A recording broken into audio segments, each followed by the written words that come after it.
Before we begin, take a moment to get comfortable. Let your arms go heavy, your breath slow. And as you listen, feel free to leave a comment sharing what time it is, where you are, and what city or village you're listening from. It's love to know. And if you'd like more quiet stories like this one, don't forget to subscribe so they gently appear when you need them most. Now, let's begin. You might imagine a clock as something that ticks, a brass mechanism hung high on a wall or set in the tower of a European city, its hands marching forward in regular, relentless motion. You glance at it to know when to eat, when to pray, when to stop working. In most of Europe, by the 18th century, these clocks had become normal, wound by hand, regulated by gears, guiding merchants and workers through busy, mechanical days. But in 18th century Kano, in the northern savannas of what is now Nigeria, time did not tick. It shifted, it shimmered, it swelled and thinned like heat in the air. And the people traders, herders, weavers, and religious leaders did not measure time with clocks. They measured it with shadows. Kano, by 1720, was already an old city. Its founding stretched back nearly 1,000 years, part of the complex web of houses city-states that grew from the grasslands along the Sahel. It was a center of Islamic scholarship, of leatherwork, of indigo dyeing, and most importantly, for this story of trade. People came from hundreds of miles away to its markets, some traveling on camelback with rock salt from the Sahara, others with kola nuts from the forest in the south, or dyed cloth from Nupe weavers. Traders moved through Canal's gates in waves, and every transaction, every negotiation, every promise of return had to be organized, had to be timed. But there were no bells, no mechanical clocks on towers, no universal hour. Instead, time in Kano moved with the sun. This wasn't casual guesswork. It was a system in the market known as Kasawar Kermi. The most experienced traders could tell you how close it was to noon based on where the sun beamed. At the north-facing wall of the dye pits, the apprentices were taught to track the lengths of shadows on the central mosque's whitewashed wall. There was a place just past the tannery where the shadow of the old baobab tree would begin to touch a certain carved stone only after midday prayer. This was known, taught, trusted. People arrived to the market not at 8 a.m., but when the light first touches the eastern tower. Deliveries were promised before the sun reaches the cattle gate. Meetings were arranged when the shadows lie flat. There was a man in the dyeing quarter named Malam Idris who was known as a shadow keeper, not his official title, not one recorded in the court chronicles, but everyone called him that. He had a bench near the south gate where he sold dyed cotton steep, blue, almost black, the kind that stained the hands of everyone who touched them. But what he was best known for was his ability to track time through light. He would point to a doorway and say, "Soon the sun will be in that notch." He would sit, cross-legged, until it reached the mark. Then he would nod, and the weavers would pack their bundles. The porters would rise. The donkey carts would shift forward. No clock, just memory, observation, rhythm. The rhythm of the week also had no names. The Islamic calendar gave structure 2 months in religious cycles, fasting, feasts, prayers.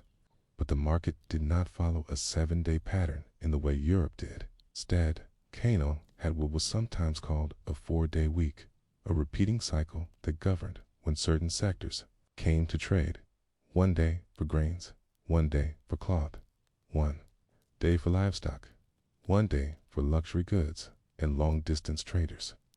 It wasn't fixed by celestial time.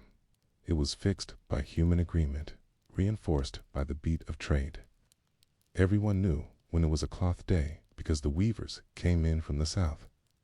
You could see their looms strapped to carts, bouncing behind barefoot boys.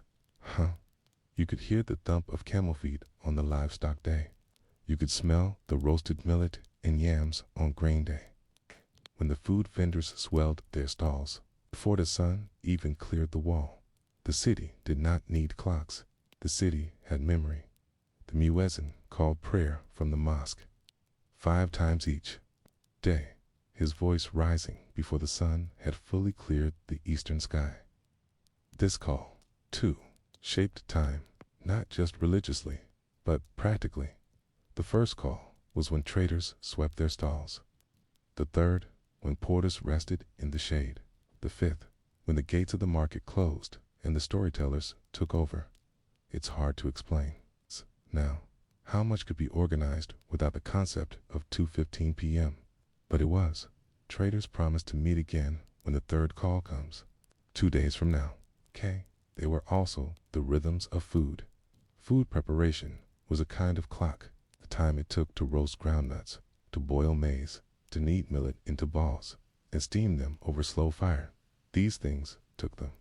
Same time every day, depending on the heat of the fire and the dryness of the wood.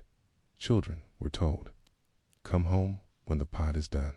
And they understood, because the air changed when cooking was finished. The smell shifted. The smoke thinned. The day moved, even without saying it. Kano's famous indigo dyers followed their own system. Dyeing cloth was not quick. The cotton had to be soaked in ash water, spun, cleaned, tied if it was to be patterned, then dipped into vats of fermenting indigo. The indigo was alive. Its strength changed with temperature, with the phase of the moon, with how many days it had been fermenting. A dyer knew it was ready when the color changed from deep green to violet to black on his knuckles after he pulled a test strand. They did not time it with an hourglass. They timed it with fingers, with scent. The court, the emir, the scribes, they had time to. But even at the palace level, the official scribes who recorded legal documents and letters for trade caravans did not use hours and minutes. They wrote dates based on the lunar month, the feast day, the year of a sultan's reign. A meeting was recorded as having taken place on the third moon after the first rain, when the cattle herders reached the east gate. That was a precise time in a culture that watched the land more closely than it watched ticking hands. The seasons themselves gave time its larger shape. There was the dry time, when dust from the Sahara choked the sky and traders came in with dye, salt, and camels. There was the wet time, when the roads became mud and trade slowed, and weavers did more spinning indoors. There was the harmattan season, so distinct it did not need a date. You knew it because your throat dried by morning, and your skin cracked under clothes, and the sun looked soft and distant, like it was seen through parchment. And always, time returned in cycles. The weavers brought indigo again. The grain merchants carried dried stalks. The young traders came of age and joined their fathers, and everyone still arrived at the market before the baobab cast its full shadow on the west gate. So how did they do it? How did a city of tens of thousands, filled with trade, religion, markets, feasts, stories, dyeing pits, and ceremonies, manage time without ever asking what hour it was? How did people meet, work, keep promises? How did business flourish? How did cloth stretch from Kano to Timbuktu to Marrakesh? The answer is in the rhythm, and the rhythm was taught from father to son, from mother to daughter, from elder to apprentice. And it was not written in books. It was written in shadow, in the sound of a pestle against millet, in the smell of onions, hitting hot oil at midday, in the way the call to prayer reached 1/4 of the market before the other time. Here was not counted. It was followed like a trail through the grass. But what happened when that rhythm was disrupted? When clocks came, when colonial administrators began demanding schedules in hours and minutes, when bells were rung not for prayer, but for tax, how did the people of Kano adjust their ears? And what was lost in the silence that followed? You might imagine a clock as something that ticks, a brass mechanism, hung high on a wall or set in the tower of a European city, its hands marching forward in regular, relentless motion. You glance at it to know when to eat, when to pray, when to stop working. And in most of Europe, by the 18th century, these clocks had become normal wind by hand, regulated by gears, guiding merchants and workers through busy mechanical days. But in 18th century Kano, in the northern savannas of what is now Nigeria, time did not tick. It shifted, it shimmered, it swelled and thinned like heat in the air, and the people traders, herders, weavers, and religious leaders did not measure time with clocks. They measured it with shadows. Kano, by 1720, was already an old city. Its founding stretched back nearly 1,000 years, part of the complex web of houses city-states that grew from the grasslands along the Sahel. It was a center of Islamic scholarship, of leatherwork, of indigo dyeing, and most importantly, for the story of trade. People came from hundreds of miles away to its markets, some traveling on camelback with rock salt from the Sahara, others with kola nuts from the forests in the south, or dyed cloth from noob weavers. Traders moved through Kano's gates in waves. In every transaction, every negotiation, every promise of return had to be organized, had to be timed.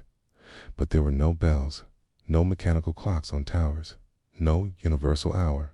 Instead, time in Kano moved with the sun. This wasn't casual guesswork. It was a system in the market known as Kasuwar Kermi. The most experienced traders could tell you how close it was to noon based on where the sun beamed, the north-facing wall of the dye pits. The apprentices were taught to track the links of shadows on the central mosque's whitewashed wall. There was a place just past the tannery where the shadow of the old baobab tree would begin to touch a certain carved stone only after midday prayer. This was known, taught, trusted people arrived to the market not at 8 a.m., but when the light first touches the eastern tower. Deliveries were promised before the sun reaches the cattle gate. Meetings were arranged when the shadows lie flat. There was a man in the dyeing quarter named Malam Idris, who was known as a shadow keeper, not his official title, not one recorded in the court chronicles, but everyone called him that. He had a bench near the south gate where he sold dyed cottons deep blue, almost black, the kind that stained the hands of everyone who touched them. But what he was best known for was his ability to track time through light. He would point to a doorway and say, "Soon, the sun will be in that notch." He would sit, cross-legged, until it reached the mark. Then he would nod, and the weavers would pack their bundles. The porters would rise. The donkey carts would shift forward. No clock, just memory, observation, rhythm, the rhythm of the week. Also had no names. The Islamic calendar gave structure, 2 months and religious cycles, fasting, feasts, prayers. But the market did not follow a 7-day pattern in the way Europe did. Instead, Kano had what was sometimes called a 4-day week, a repeating cycle that governed when certain sectors came to trade. 1 day for grains, 1 day for cloth, 1 day for livestock, 1 day for luxury goods and long-distance traders. It wasn't fixed by celestial time. It was fixed by human agreement, reinforced by the beat of trade. Everyone knew when it was a cloth day because the weavers came in from the south. You could see their looms strapped to carts bouncing behind barefoot boys. You could hear the thump of camel feet on the livestock day. You could smell the roasted millet and yams on grain day, and the food vendors swelled their stalls before the sun even cleared the wall. The city did not need clocks. The city had memory.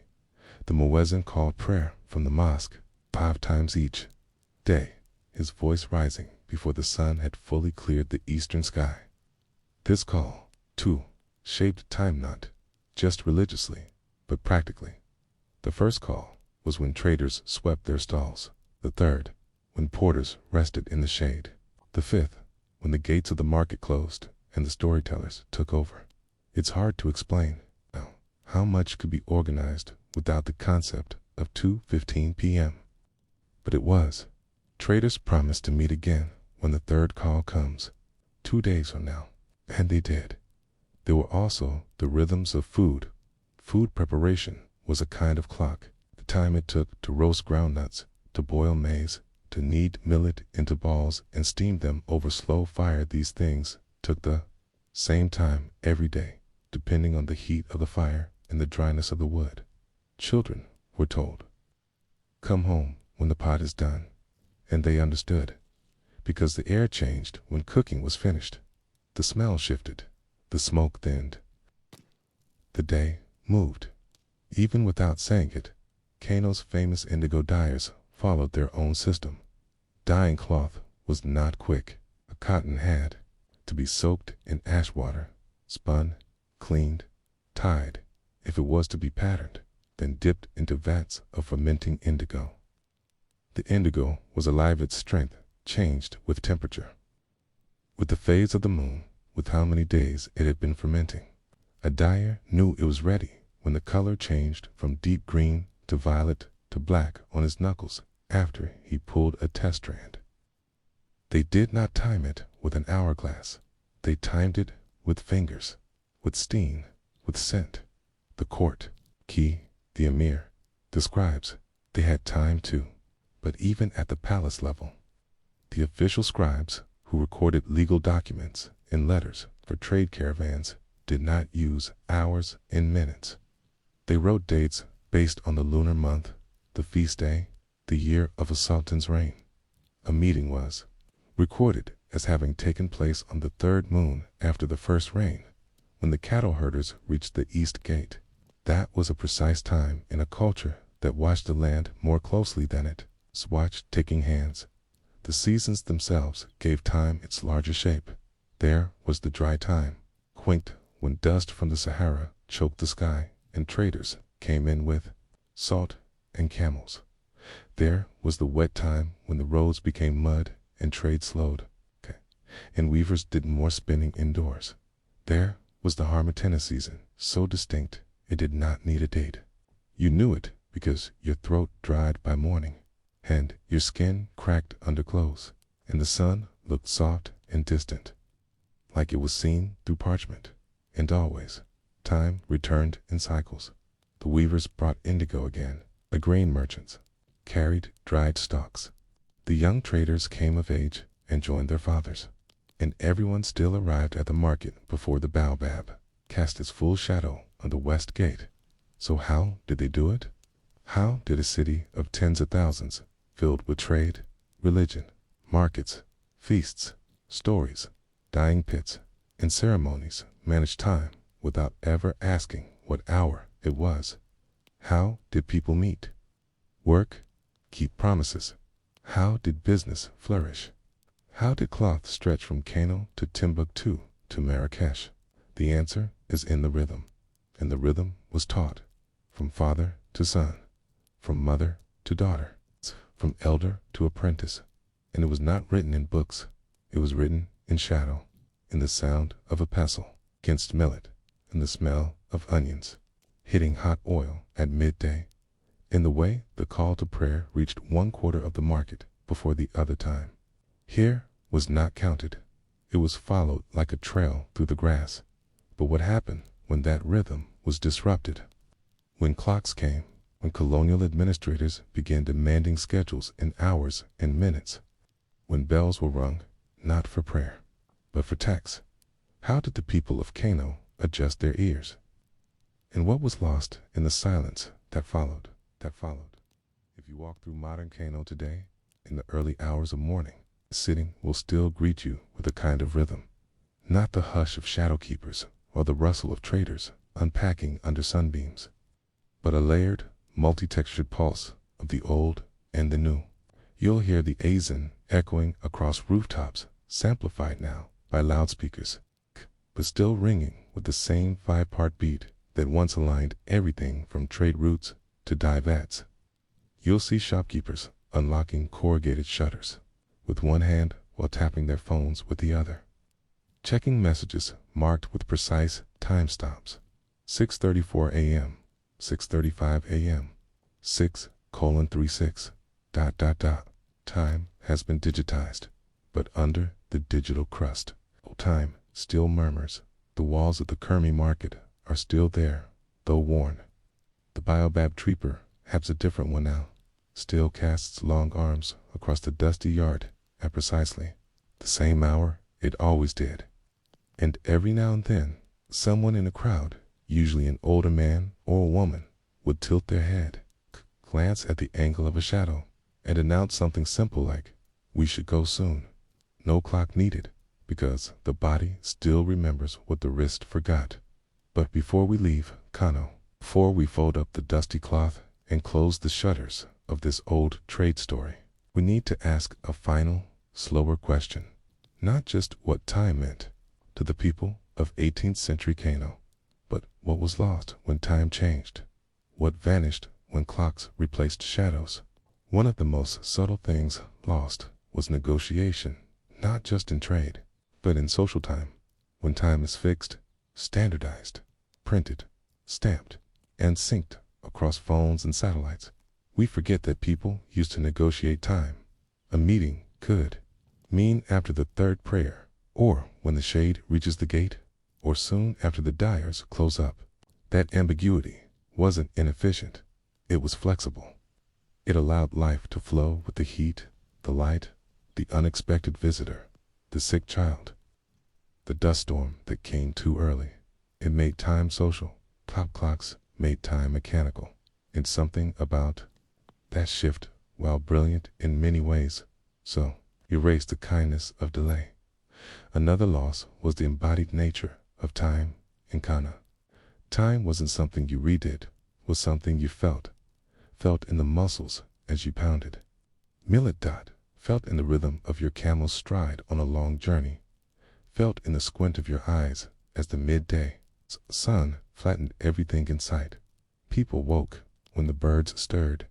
They paused when the light grew too hot. They began again when the shadows softened. Time lived in your chest, in your skin. Now it lives in your notifications. But that doesn't mean it's gone. And then there was the loss of place-based time. You see, in 18th century Kano, time wasn't universal. It wasn't the same in every quarter of the city or every village beyond it. Each community had its own rhythm, its own markers, its own sunrise behind a different hill.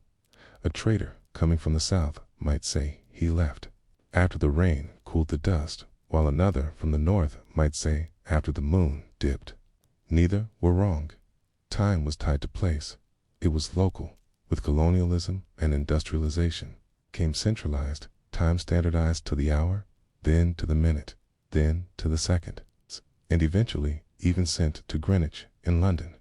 That standardization had obvious benefits: trains, machines, letters, telegraphs, bureaucracy, but it also erased a rich patchwork of localized rhythms, time experienced in context, time as personal. And then there was language. So many time-related proverbs, metaphors, and sayings lose their texture once time becomes fixed. Phrases like "when the goat's shadow stretches wide," "petite," or "before the market yawns" only make sense in a world where people serve shadows and listen for the rhythms of a community. Once time becomes a number, language loses its poetry. Children no longer learn to read time in the landscape, they learn to read it on a screen. And yet, echoes of the old way persist. You'll still hear people in rural house villages say, "before the cock crows twice," or "after the wind shifts," even if they now own phones. Time, for all its rigidity, still resists full containment. But not all change is loss. With clocks came new possibilities: longer distance, coordination, faster trade, increased literacy, wider access to goods, and eventually, through a very winding historical road, better access to education, healthcare, and communication. The story of time in Kano is not simply a story of colonization or modernization.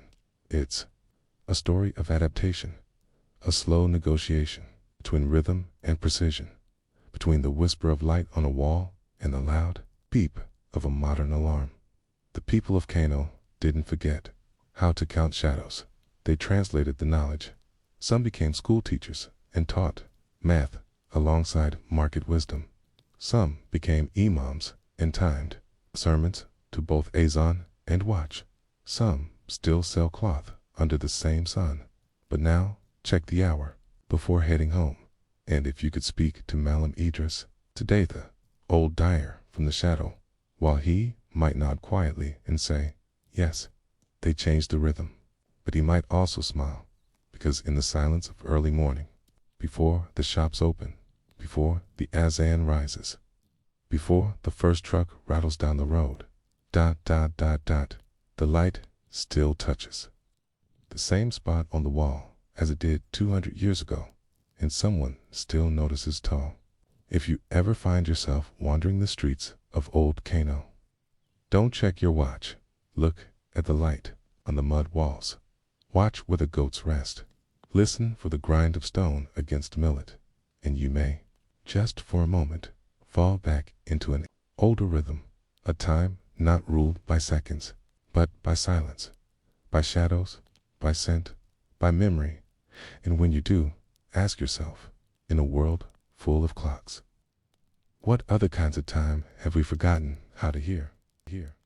Before there were bells, before there were ticking clocks and towering cathedrals with iron hands moving in circles, there were drums, not just for music, not just for rhythm, but for meaning.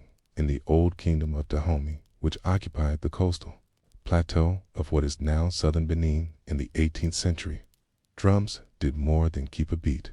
They told time, not the kind of time that's printed on a calendar or counted in minutes, but the time that mattered for people who farmed yams and wove raffia, who traded with travelers from the forest and the sea, and who prepared for war and ceremony with the sun above and the ground beneath. Time, for the fond people of Dahomey, leapt in the drum and in the ears of those who could hear it. At the heart of Dahomey's palace, city of Abami, within thick walls built of red earth and palm fiber, lived not just the king, but the drummers keepers of a language made entirely of sound. Their instruments were carved from hollowed logs and stretched with antelope or goat skin, polished with oil and ash to give them a taut, warm tone. Each was tuned to mimic human speech. This was not accidental. Dahomey's drums talked, literally. They mimicked the rise and fall of tone languages where pitch, rhythm, and inflection changed the meaning of words. In Fon and related languages, the syllable do might mean to plant in one tone, to hear in another, and to run in a third. Drums captured those tones and relayed them like spoken sentences across fields and forests. A single beat might say, today is the third sun of the yam moon, or the king walks, come and see, or the market opens, bring palm oil, and everyone knew what to do. These messages could travel far. Villages that had no visible line of sight with the capital could still be in sync. One drummer at the palace would begin. A village a mile away would respond and repeat. Then another, and another. Within an hour, a message could reach every major settlement in the kingdom. It wasn't just communication, it was coordination. The drums became the spine of timekeeping. Dahomey had no mechanical clocks in the 1700s, no hourglasses, no sundials, but they didn't need them. A well-trained drummer could mark sunrise, midday, and sunset with a single tone shift, going through the tree canopy and into the ears of farmers who moved by rhythm, not numerals. They didn't say it's 6 a.m., they said, the drum of dawn has spoken. And that was enough. In some villages, children learned to understand the drum language before they could even read. They would sit near the elders and watch the hand positions, 2 fingers for a declarative sentence, 3 for a question, left hand firm to say now, right hand rolled to say soon. Drumming became a kind of literacy, But not everyone could drum. That was reserved for the akbata, the royal drummers, trained from childhood, apprenticed to masters, and bound by sacred oath. They were more than musicians. They were historians of sound. In the capital, the daily schedule was governed by drum. A sequence called the King Rises signaled the start of court business. Another, the market breathes, began the hours of trade and gathering. A more solemn pattern, the spirits stir, marked the time for offerings and ancestor rites. Drum time was felt. It was heard through clay walls, through palm leaf roofs, through the soles of feet, and it structured life without numbers. One of the most remarkable elements of this system was its ability to stretch or compress time based on event, not measurement. A funeral might begin when the second drum of mourning is heard, but that second drum would only play when the mourning procession reached the halfway point between the sacred grove and the village gate. If they walked faster, the drum came sooner. If the path flooded, it came later. Time bent around life, not the other way around. European visitors, when they arrived, found this bewildering. Some French and Portuguese traders described Dahomey as imprecise in scheduling, complaining that meetings happened whenever the drums decided. Carried watches. They had ships to unload. They didn't understand that Dahomey had its own kind of clock, one that listened rather than ticked. A French trader in the 1780s wrote in his log, "They have no clocks, but they know more about the day than we do. The drums know when the sun will break through cloud. The drums know when the market will stir. The drums know when war comes." And war did come. Dahomey was a military kingdom with highly structured battalions that included the famous Agaji, the all-female warrior corps known in the West as the so-called Dahomey Amazons. Even they moved by drum. In battle, drummers relayed not just timing, but tactics. Patterns told the soldiers when to move, when to feint, when to hold. One set of rhythms might mean circle the enemy, another, retreat to the palm grove, another, advance with shield raised. This wasn't improvisation, it was orchestration, and it required a kind of temporal trust to act, not by what you saw, but by what you heard. So, how did the people of Dahomey feel time? Perhaps a better question is, how did they embody it? 10. Dahomey. Time was not a number you wrote. It was a message you passed, a feeling you shared, a pulse that you carried. The woman at the weaving loom didn't ask, "Is it noon?" She waited for the tone that said, "Now tie the second loop." The fisherman on the beach didn't need a sundial. He waited for the drumbeat that said, "Now cast the net." The child didn't ask how many hours were left before bedtime. He listened for the rhythm that meant, "The stars are rising." Time was not separate from life. It was life, and the drum was its voice.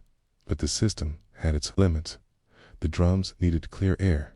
Heavy rain could muffle the tone. Strong wind could scatter the message. And most crucially, the system depended on trained drummers, elders who knew the language and passed it on. If they disappeared, so did the time. And by the end of the 18th century, the warning signs were there. Christian missionaries began arriving from the coast. With them came clocks, gifts, 2 kings, meant to impress. The first pendulum clock was brought to Dahomey in the late 1700s and set up near the palace gate. It ticked, it chimed. It didn't need weather or wind or mastery, just a key. The king perhaps Kapingla, perhaps Aganglo was amused, but not yet converted. Time, after all, still spoke his language, but the clock never slept, and it needed no drummer. And slowly, it changed everything. By 1800, younger generations began relying more on European timepieces. French officers began organizing port deliveries by hour, not event. Treaties were signed with calendar dates. Schools were opened that taught reading and writing, but not rhythm. And, in some villages, for the first time in memory, the drums fell silent at midday, not for ritual, but because no one needed them anymore. But what does it mean to need a drum? To feel a day not as a box on a planner, but as a shape in the air. To measure not with numbers, but with presence. And what happens when that presence is lost? In the silence that followed the spread of mechanical time, a few elders continued to drum not for instruction, but for memory. In hidden courtyards, young boys would still sit and learn the ancient tones, tapping wood against skin, not to signal war or worship or work, but to remember, and maybe, just maybe, to listen. In Dahomey, time was not a number you wrote. It was a posture you struck, footfall in rhythm, a pattern you recognized in your body before your mind had time to calculate. You didn't say, "We will meet at 3 o'clock. You said, "We will meet when the third drum sounds after the market closes." And if that happened to be a little earlier on a clear, cool day, or a little later on a day heavy with tropical rain, no one questioned it. Time wasn't late. Time was alive, and that aliveness shaped not only trade and battle, but everyday village life. A bride's dowry was delivered after the drummers are dawn, but before the shade leaves the well. A group of fishermen might head for the coast to drums before the birds begin to return. Ceremonies for the ancestors were performed at the second stir of the morning drum, which often coincided with the moment the wind changed direction or rhythm of sound, and air moving together. This wasn't metaphorical. It was deeply practical. Everyone knew the drums. They understood the language, not because they studied it, but because they lived inside of it. The same way a modern office worker might glance at the corner of a laptop screen and instantly know how much time remains until a meeting. A woman carrying cassava on her head could hear the third echoing pulse of the communal drum and know it's time to head home. There was no internal monologue. Counting minutes, the body just moved.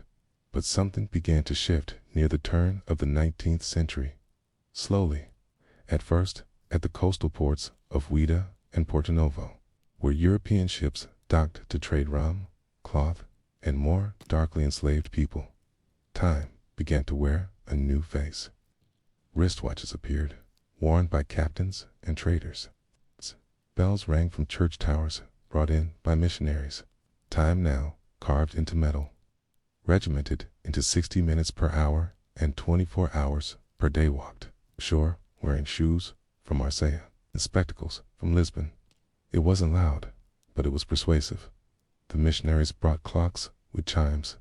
The colonial officers brought desk calendars. Some African elites, interested in European education, began to teach their children to read clocks alongside reading and writing. They didn't throw away the drum rhythms. They simply learned a new way to mark the day.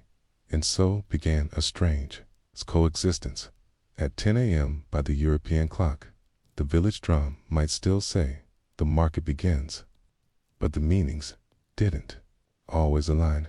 Sometimes the market opened late, according to the watch, because the drum knew that the yam caravan had not yet arrived.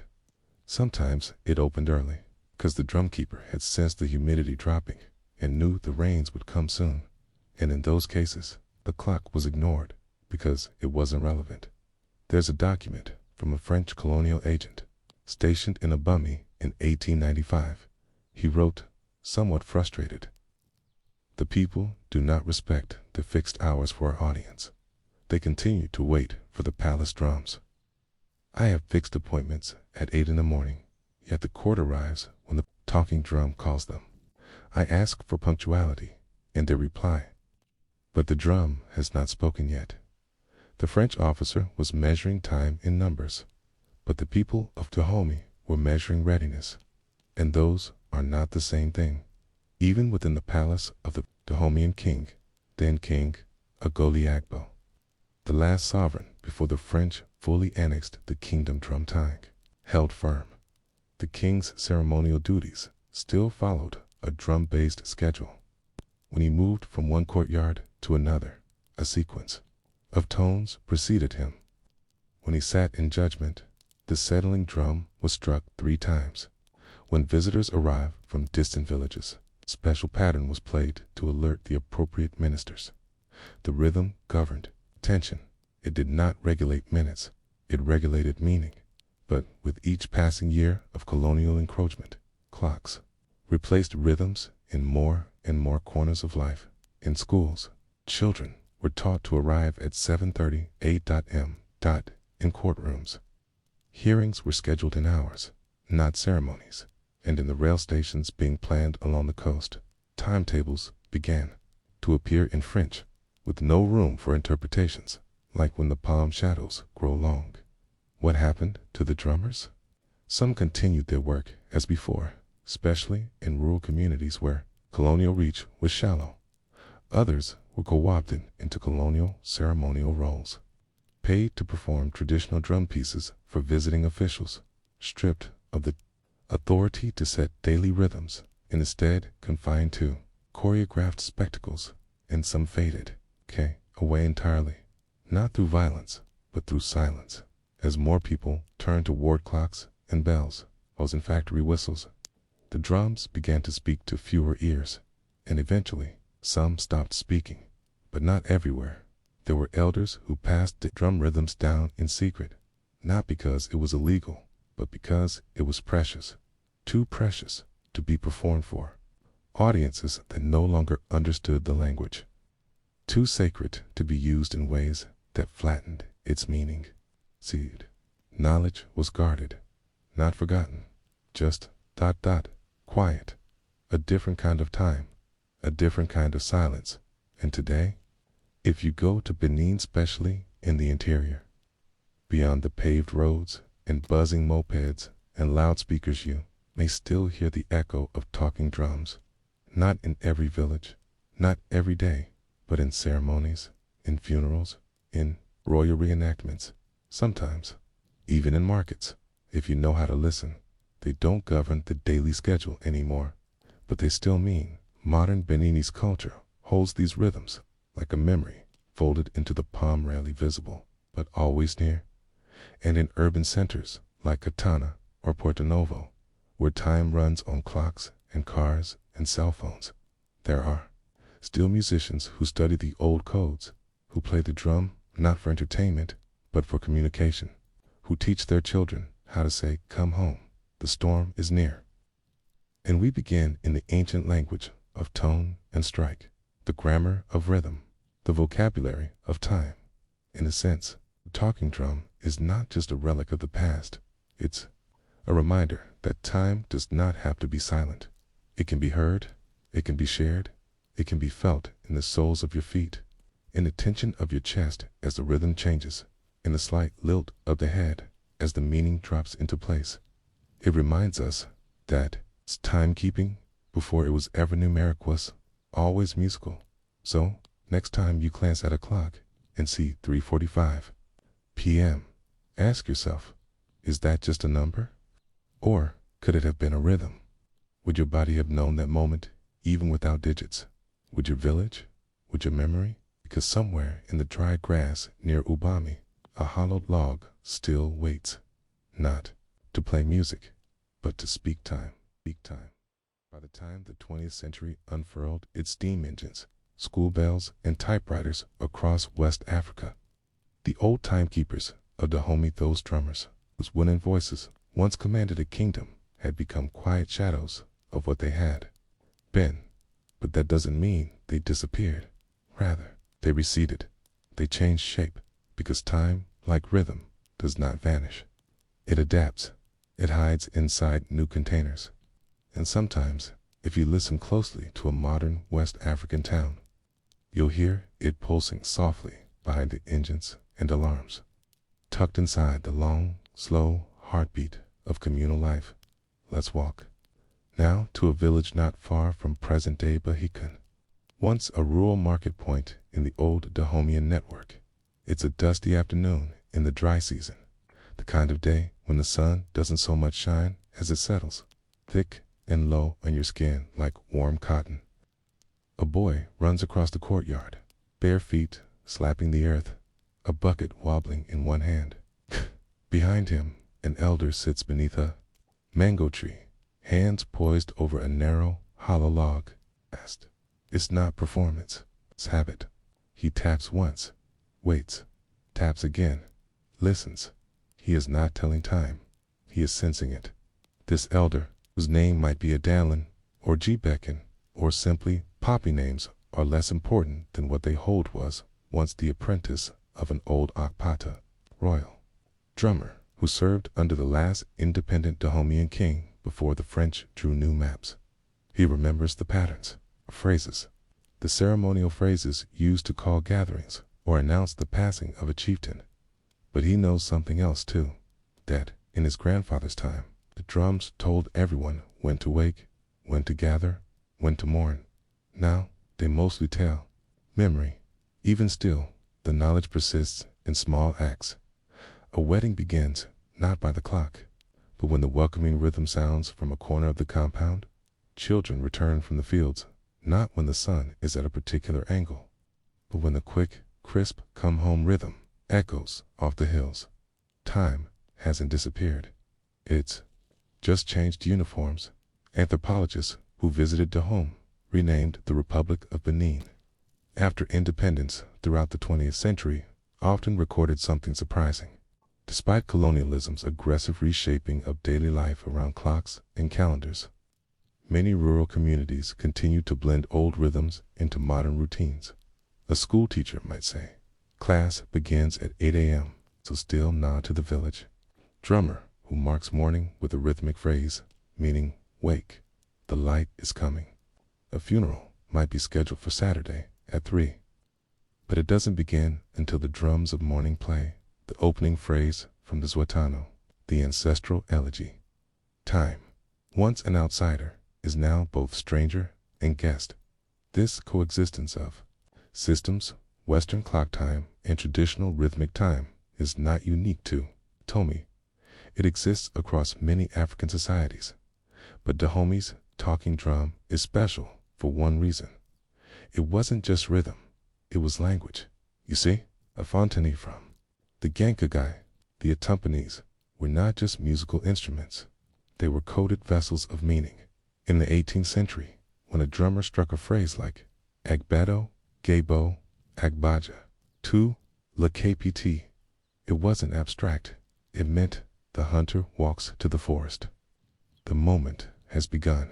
This phrase might initiate a ritual, or signal a troop movement, or call a trader to action, and depending on how it was played slower, louder, with pauses between strokes, it could mean different things to different listeners.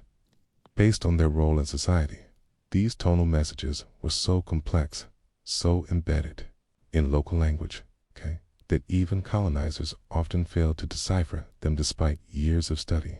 In one French report from 1904, an officer writes, "We believe they are sending messages, but we cannot catch the words. It is like hearing ghosts speak. They smile when we ask what was said."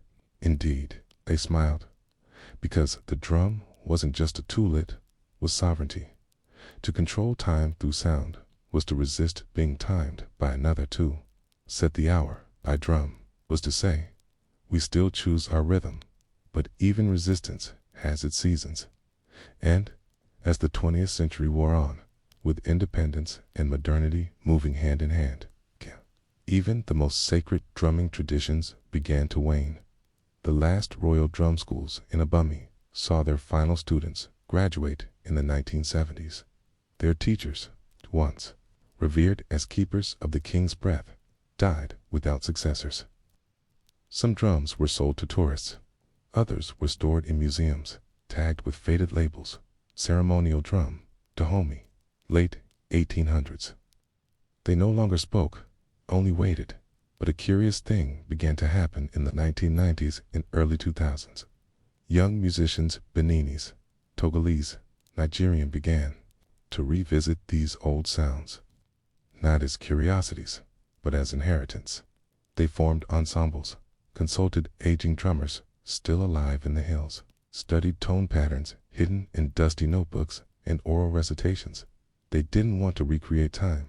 They wanted to hear it again.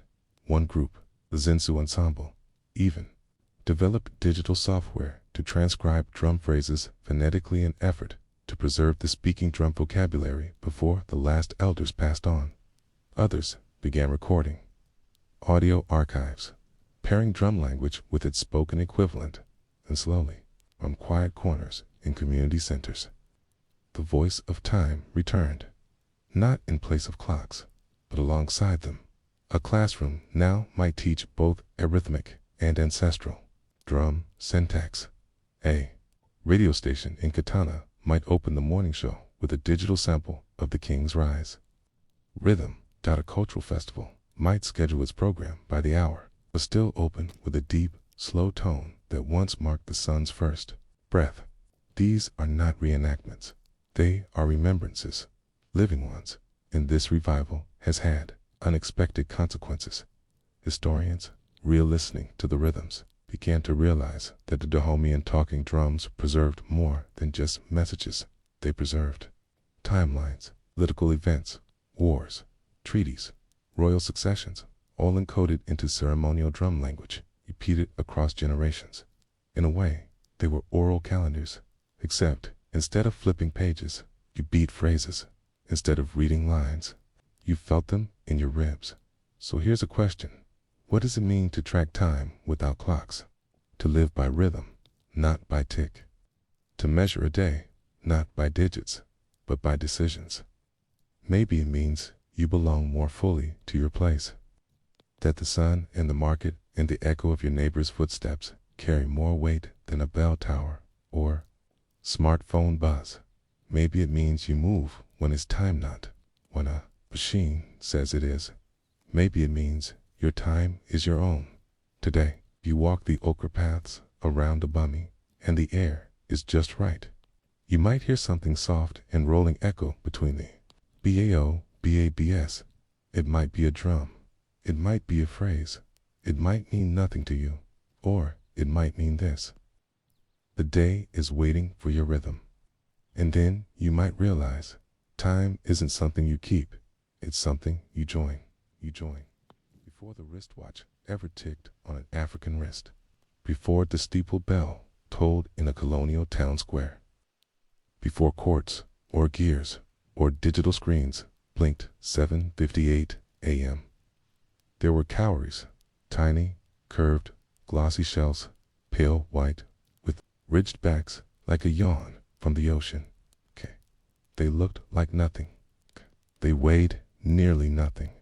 Yet for centuries in the Yoruba kingdom of Oyo, these little shells carried enormous weight, not just as currency, not just as status symbols, but as keepers of time. This is a story of how traders, most of them women, knew exactly how long to sit in the dust of the market stalls, when to pack up, and when the sun would tip behind the thatched rooftops. They didn't need a clock. They had cowries. You begin to understand their rhythm, not by watching the stars or the sun, but by sitting in the shade of a cloth stall in the market of a Agaiwe. The smell is familiar. Groundnut oil, dried fish, shea butter, sweat. The sound is musical. Barter, haggling, children chasing goats, bells tied to wrists, and there, nestled in the hem of a woman's wrapper, is a little leather pouch. She calls it her AKW. Inside are cowries not for sale, but for keeping track, not of money, of time. In Oyo, as in much of West Africa, cowrie shells weren't just money, okay?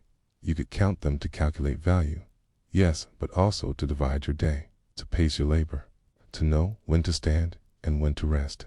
Each transaction, each customer was like a second ticking past not in sound. But in exchange, let's say you're a pepper seller. You arrive at the market just after sunrise. You know that on a normal day, you make about 200 cowries before the shadow of the miller stand stretches across the path. That's mid-morning. You don't need a shadow clock. You feel it in your fingers. You know you've crossed the 100 cowrie mark. Hey, and your neighbor has just finished selling her 6th basket of plantains. The pattern fits. The cowries say it's time for a drink of water. This sense of rhythm was passed from mother to daughter, stall to stall, A trader didn't watch time. Squee lived it through exchange. Quee's shell in her pouch was more than money yet, with a pulse. And at the end of the day, when the market drummers called the closing rhythm, women didn't glance at clocks. They felt the weight of their cowrie pouch, the state of their voice, the dust on their feet. They knew time was measured in earned shells. But how did cowries come to be this strange fusion of time, money, and rhythm? To trace their story, you have to go back not just a few centuries, but thousands of miles to the Maldives. That's where the cowrie Cypria moneta was born, in warm ocean shallows. For centuries, Indian ocean traders harvested these shells in sacks, shipping them across the sea in wooden dhows. By the 10th century, Arab merchants were exchanging them along East Africa's Swahili coast. By the 14th, they'd reached the heart of West Africa, carried on camelback across the Sahara, or up the Niger River in pirogues. They were shiny. They didn't rot. Kanda, strung, carried, dot. They became money. And in becoming money, they became rhythm. The Oyo Empire, one of the most powerful Yoruba kingdoms, thrived between the 16th and 19th centuries. It was vast, stretching from what is now southwestern Nigeria up to parts of modern Benin and Togo. Its economy rested on three things: agriculture, trade, and the clever ability to know when to act. Timing was everything: when to plant millet, when to collect palm oil, when to march soldiers, when to open gates for foreign traders. Every action relied on a communal awareness of time. But in a society where the sun was sometimes unreliable and lunar calendars didn't capture the hour, something more tactile was needed. Enter the cowrie. Let's imagine a market morning in the Oyo capital, perhaps 1780. The sun has barely lifted. The air smells of damp clay and charcoal. Stalls are still forming, some made of woven raffia mats, others under patched cloth canopies. Traders begin setting up gari and gourds, bundles of smoked catfish, calabashes of palm wine. Each trader pulls out her pouch of cowries, not to sell, but to measure the morning. By the time I've made 80 cowries, one says, I'll send the boy to fetch more kola nuts. By 150, it will be time to eat. By 300, the sun will touch that tree, and the day will be almost done. This isn't superstition, it's logistics. Years of experience distilled into a quiet, shell-based rhythm. Even apprentices learned it. They weren't told the time. They were told, when you've sold 5 of those calabashes, tell me. When the pepper basket is half empty, remind me to stand. When the boy from the fabric stall brings his 3rd customer, go fetch water. Each of these cues was embedded in the fabric of economic life, paced not by artificial hours, but by activity. It was organic, and it was effective. But cowries weren't just daily markers. They were seasonal too. During peak yam season, the weight of the pouch changed quickly. Shells came faster. Time felt accelerated. During lean months after the rains, before the maize ripened, sales slowed. The pouch stayed light. Time moved slowly, and everyone adjusted accordingly. Traders brought stools, told longer stories, chewed kola nut to stay. Alert. Time, through cowries, could be felt. There's a little-known practice recorded by a 19th century missionary in Abeokuta. Women would tie bundles of cowries in little knots of cloth and bury them in a pot beneath their stall. Each bundle marked not money saved, but days passed in the market. I buried one each day.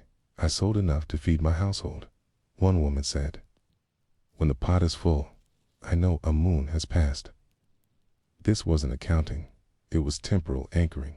When life didn't offer calendars, you built your own shell by shell. Even royal administrators in Oyo recognized the importance of cowries and timing. The king's tax collectors didn't just gather shells, they also noted the rhythms of collection. If a district's traders took longer than expected to reach certain cowrie thresholds, it could signal famine, instability, or fraud. Timing and money were interlinked. And in some cases, shells weren't counted at all, they were weighed. Market elders knew the heft of 100 cowries without looking. They could tell, by hand, how long a stall had been open. Time weighed something. The arrival of European merchants in the 18th century intensified this system. The Portuguese, the Dutch, and later the British dumped millions of cowries into West Africa, buying everything from slaves to ivory. Markets flooded, prices warped. But Yoruba traders were not passive. They adapted. They began using measured strings of cowries to maintain consistency. A long string might hold 40 or 50 shells each, not a tick of the market's invisible clock. Even as value fluctuated, time stayed structured. Cowries told the day, no matter the economy. Eventually, clocks arrived in missions, in schools, in railway stations. They chimed, they rang. They sliced time into minutes, but still, in rural markets through the early 1900s, many traders clung to the COWRIE. It wasn't resistance, it was rhythm. They weren't refusing clocks. They simply didn't need them. Not yet. By the mid-20th century, with Nigeria under British colonial rule and paper money introduced, the cowries' role as currency faded.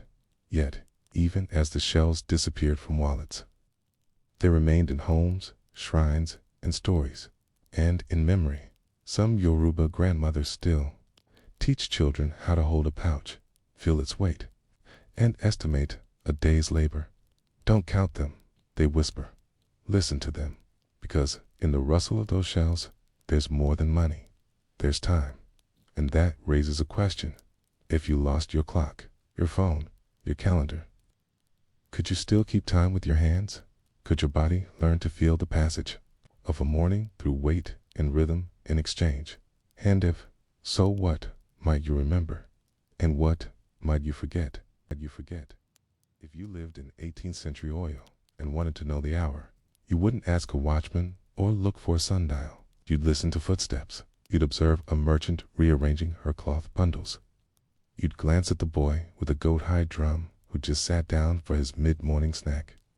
And you'd touch the cowrie pouch hanging by your side, not to spend, 'cause in the kingdom of Oyo, cowries were never just money. They were time itself. Quietly, steadily, they paced out the days shell by shell, knot by knot, exchange by exchange, and they shaped the way a city functioned. At its height, the capital of Oyo was not a village.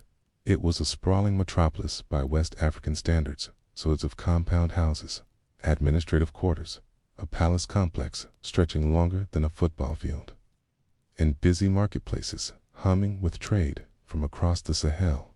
Each part of the city beat with its own rhythm. But if there was a heart to the entire body, it was the market, and that heart pulsed in cowries. Let's take a deeper look into one such market, day focusing not on the royal elite, but on a mid-ranking trader named Ida. Ida sells indigo-dyed cotton cloth, spun and woven by the women of her household. She's done this for 17 years. She knows exactly how many customers she expects before the sun climbs past the edge of her stall's shadow each morning. She arrives before first light with her apprentice niece and a small boy who carries the calabashes. She pulls out 3 small cowrie pouches and hangs them in order from a wooden peg on a woven stall wall. The first pouch contains 100 cowries, the day's baseline expectation. The second pouch is tied tighter. It contains another 50 shells, what she calls the midday pulse. The third pouch, smaller still, holds 30 cowries. It's for special sales book buyers or wealthy customers, often palace stewards. Idaya doesn't count time. She fills it by 10 a.m. The first pouch is half full. Her niece has sold 4 bolts of cloth and has begun preparing groundnuts and stinge, she oil, for a passing group of Sabi women from the north. The sun warms the back of Idea's neck. She doesn't check a clock. She touches the pouch. It tells her everything she needs to know, and she is not alone. Next to her, a fish vendor keeps a rhythm of her own. She doesn't sell by the hour, she sells by the bowl. A shallow woven dish holds dried tilapia, smoked 2 days ago. Each sale adds 10 shells to her mat. Once she sold 5 bowls, she eats. When she sells 10, she washes her hands and reclines on her mat to chew cola nut. The women do not speak of hours. They speak of shells. They do not ask, "What time is it?" They ask, "How many have you sold?" This way of thinking made market timing highly adaptive. If rain delayed the morning's trade, the rhythm simply shifted. If a royal funeral disrupted attendance, traders adjusted. Nothing was fixed to a rigid external clock. Time in Oyo was relational. It moved according to motion, not minutes. But what happens when external time enters the picture? When clocks arrive, when bell towers begin dividing days into symmetrical chunks instead of organic flows. That's what happened in the early 19th century, when European missionaries and colonial envoys entered the region. They brought mechanical clocks, school bells, church services scheduled with precision. They saw cowries as primitive tokens. They saw flexible market rhythms as disorder. They tried to introduce structure, but for decades, structure bent under rhythm. Even when public clocks were mounted in churchyards, traders still opened stalls when the ground was dry and closed them when their pouches grew heavy. The old ways persisted not in defiance, but because they worked. And there's another layer to the story. Tire protectors, because they were slow to earn 100 calories, took time, real time, sitting in the sun, haggling, selling, bartering. They created friction, and friction, oddly enough, created mindfulness. You couldn't rush time with calories. You had to be in it. Today's money moves invisibly, plastic, digital, instant. But calories were visible, physical, noisy even. They clicked in a cord, rustled in cloth. They announced their presence. When you earned them, you knew it. And when you didn't, you felt it. Time, calories, lingered.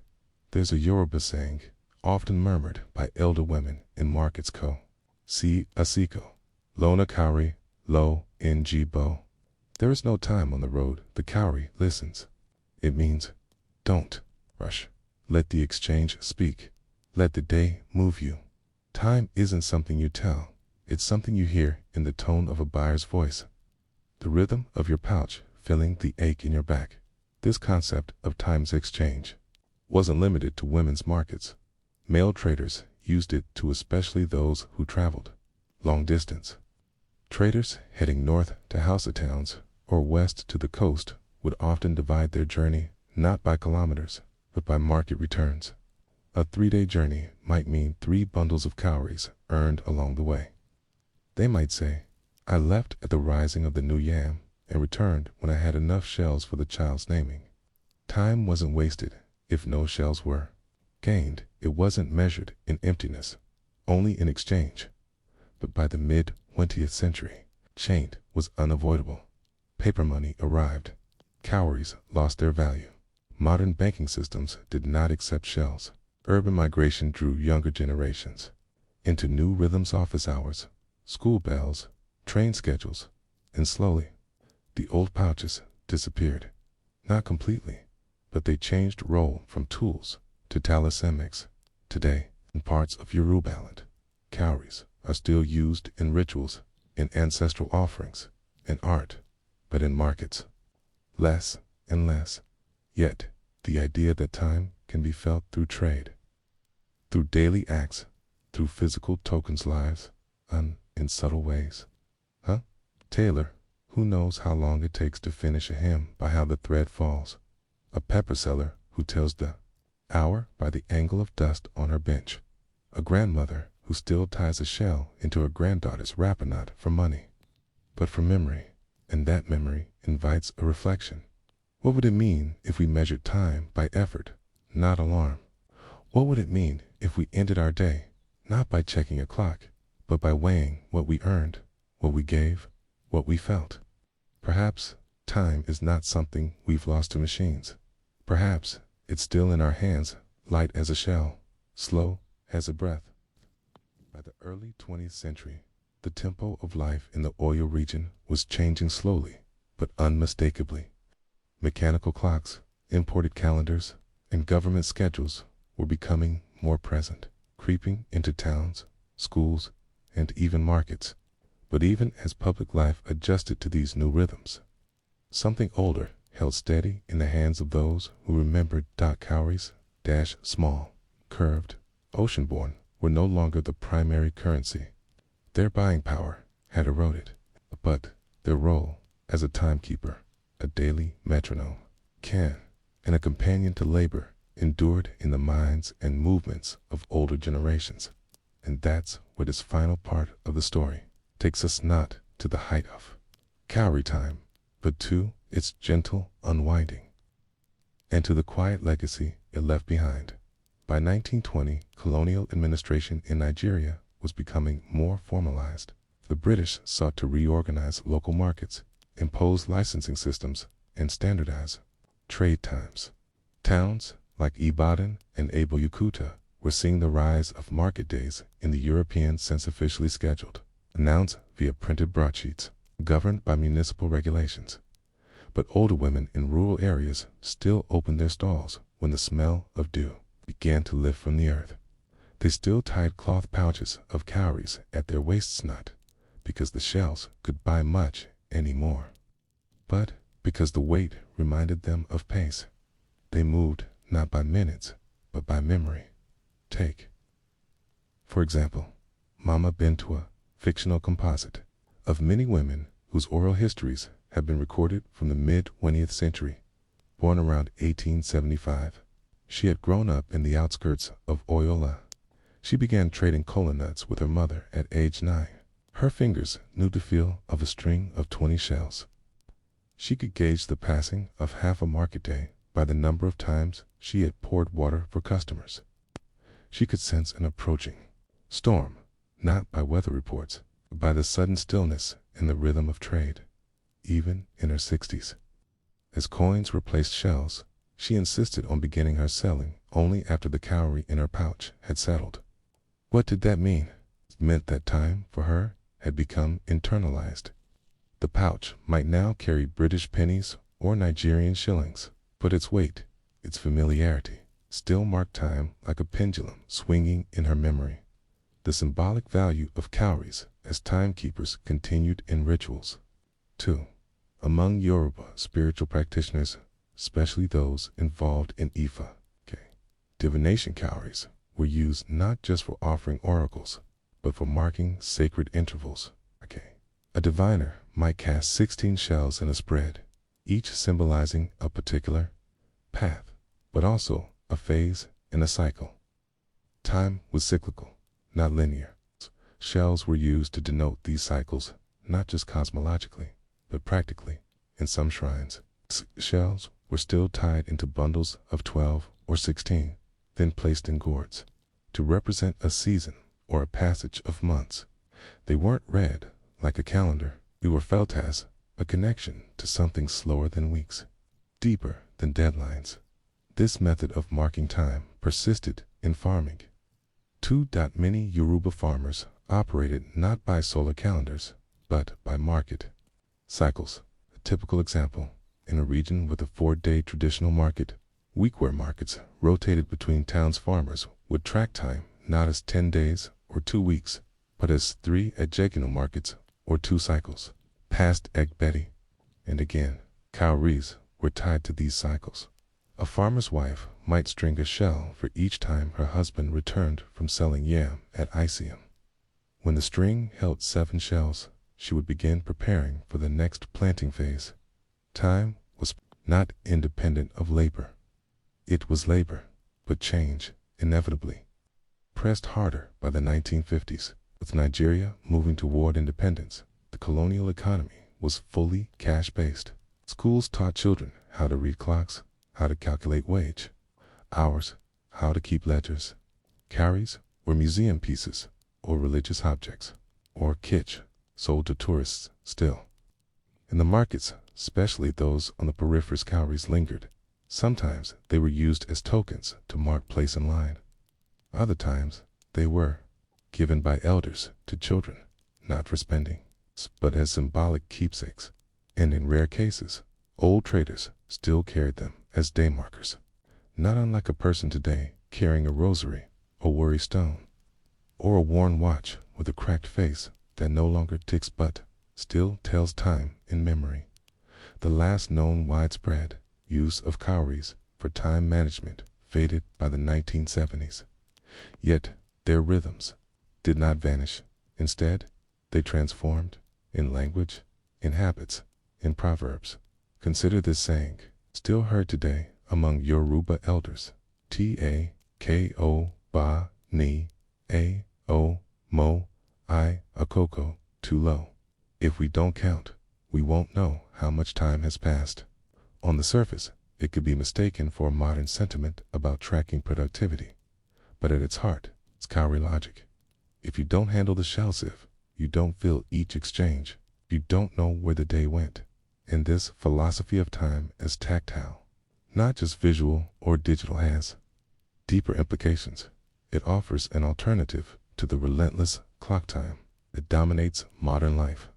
Most industrialized societies today treat time as a resource, something to be spent, saved, scheduled, optimized. We wear smartwatches, we track sleep cycles, we count steps and hours and likes. But the cowrie world suggests a different model, a world in which time is not a number on a screen, but a weight in your hand, a pulse in your body, an outcome of attention. What can we learn from that? We can learn that history is not only written in laws and wars and leaders, but also in shells, in quiet routines, in unrecorded pouches that marked a mother's selling day, a weaver's harvest, a widow's recovery from grief. We can learn that timing isn't always about precision. Sometimes it's about feeling full, feeling that the day has given what it needed to give, feeling that your cowrie pouch, whether literal or emotional, has enough in it to rest. In the end, cowrie time didn't lose to clock time because it failed. It simply became absorbed. Its rhythms became part of human memory, like a lullaby or a harvest chant, or the feel of rain coming before thunder sounds. It still lingers in the way some people rise, not with alarms, but with light, in the way some elders measure distance, not by kilometers, but by how many markets away it is, in the way we all, even in digital lives, still sense when it's time to go. So, if you ever feel overwhelmed by ticking clocks, if your screen is too bright, your schedule too sharp, try something simple. Take something small, a coin, a bead, shell. Place it in your palm, close your hand, and ask not what time it is, what time feels like. Let it rest there. Let it speak. Let it mark the rhythm of a day, not in seconds, but in cents. Because sometimes time doesn't tick. Sometimes it rustles before the wristwatch, before the bell tower, before colonial timetables and Christian missions and factory whistles. Time in many parts of 18th century West Africa began with a crow, not a metaphorical one, a literal one, sharp, rhythmic, certain, and often right on time, in the heartland of the Wolof people across what is now Senegal and parts of Ga. Mia. The rooster was more than a barnyard alarm. It was a dawn keeper, a gatekeeper between the unmeasured night and the rhythmic obligations of the day, a key, and in many villages, it was the single most reliably socially indicator of when things should begin. This story isn't about agriculture or religion. It's about structure, how time was made, kept, and obeyed without clocks, and how, for a long, quiet stretch of West African history, a bird became the village metronome. Let's begin in the year 1732 in a Wolof village not far from the Senegal River. The dry season is in full swing. The harmattan wind has dusted the trees in powdery beige. The millet is tall, brittle. The mangoes have not yet ripened. In the mornings begin, always, it's the same way.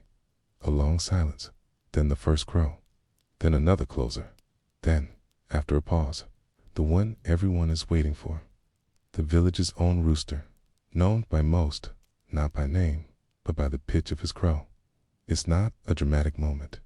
No one claps, no one bows, but muscles stretch. Mats are folded, eyes blink in half-light. Time has begun.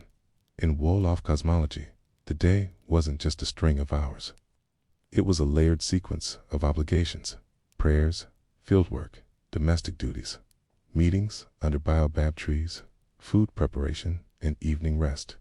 These didn't occur by minute markers. They occurred by feel that began with the rooster and evolved with the light. Everyone had a role. The young men, often the first to rise after the crow, would tend to the goats and clear waste from the previous night. Older women would stoke cooking fires. Children might be roused slowly, depending on the season. An elder manif, not already up, might prepare for morning prayer or for a walk to the nearby fields. All of this, every motion timed, not by alarm, but by sound. It's important to understand that roosters were not just domestic animals. In this setting, they were institutional. Families chose which rooster to keep for more than just meat or eggs. The quality of its crow mattered. Was it loud enough? Consistent? Did it crow at the right intervals? The first crow often came well, before the skylight danned a kind of false dawn. Tanned, another at the first trace of pale blue. Then the final, decisive crow, just before the true sunrise, when shadows began to stretch and light pooled slowly across the courtyards. Each crow marked a different social cue. The first, reserved for the very devout or the very anxious. The second, time to rise and prepare. The third, it's time to move.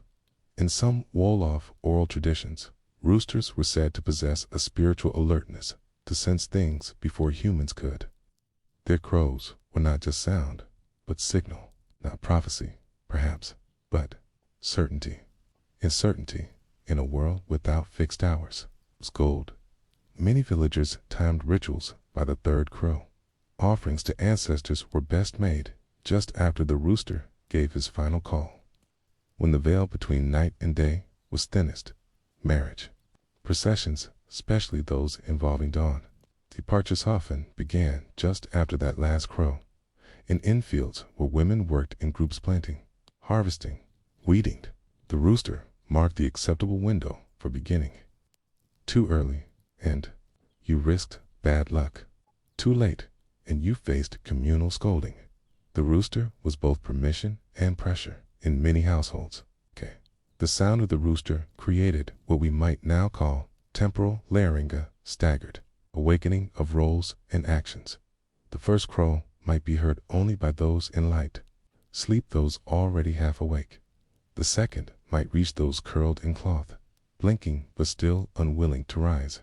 And the third, it moved bodies. Even in the absence of sun, the sound alone began the choreography of a day. But what about cloudy days or stormy ones? This is where the roosters shone most brightly. Cloud cover disrupted visual timekeeping. Sunrise became ambiguous.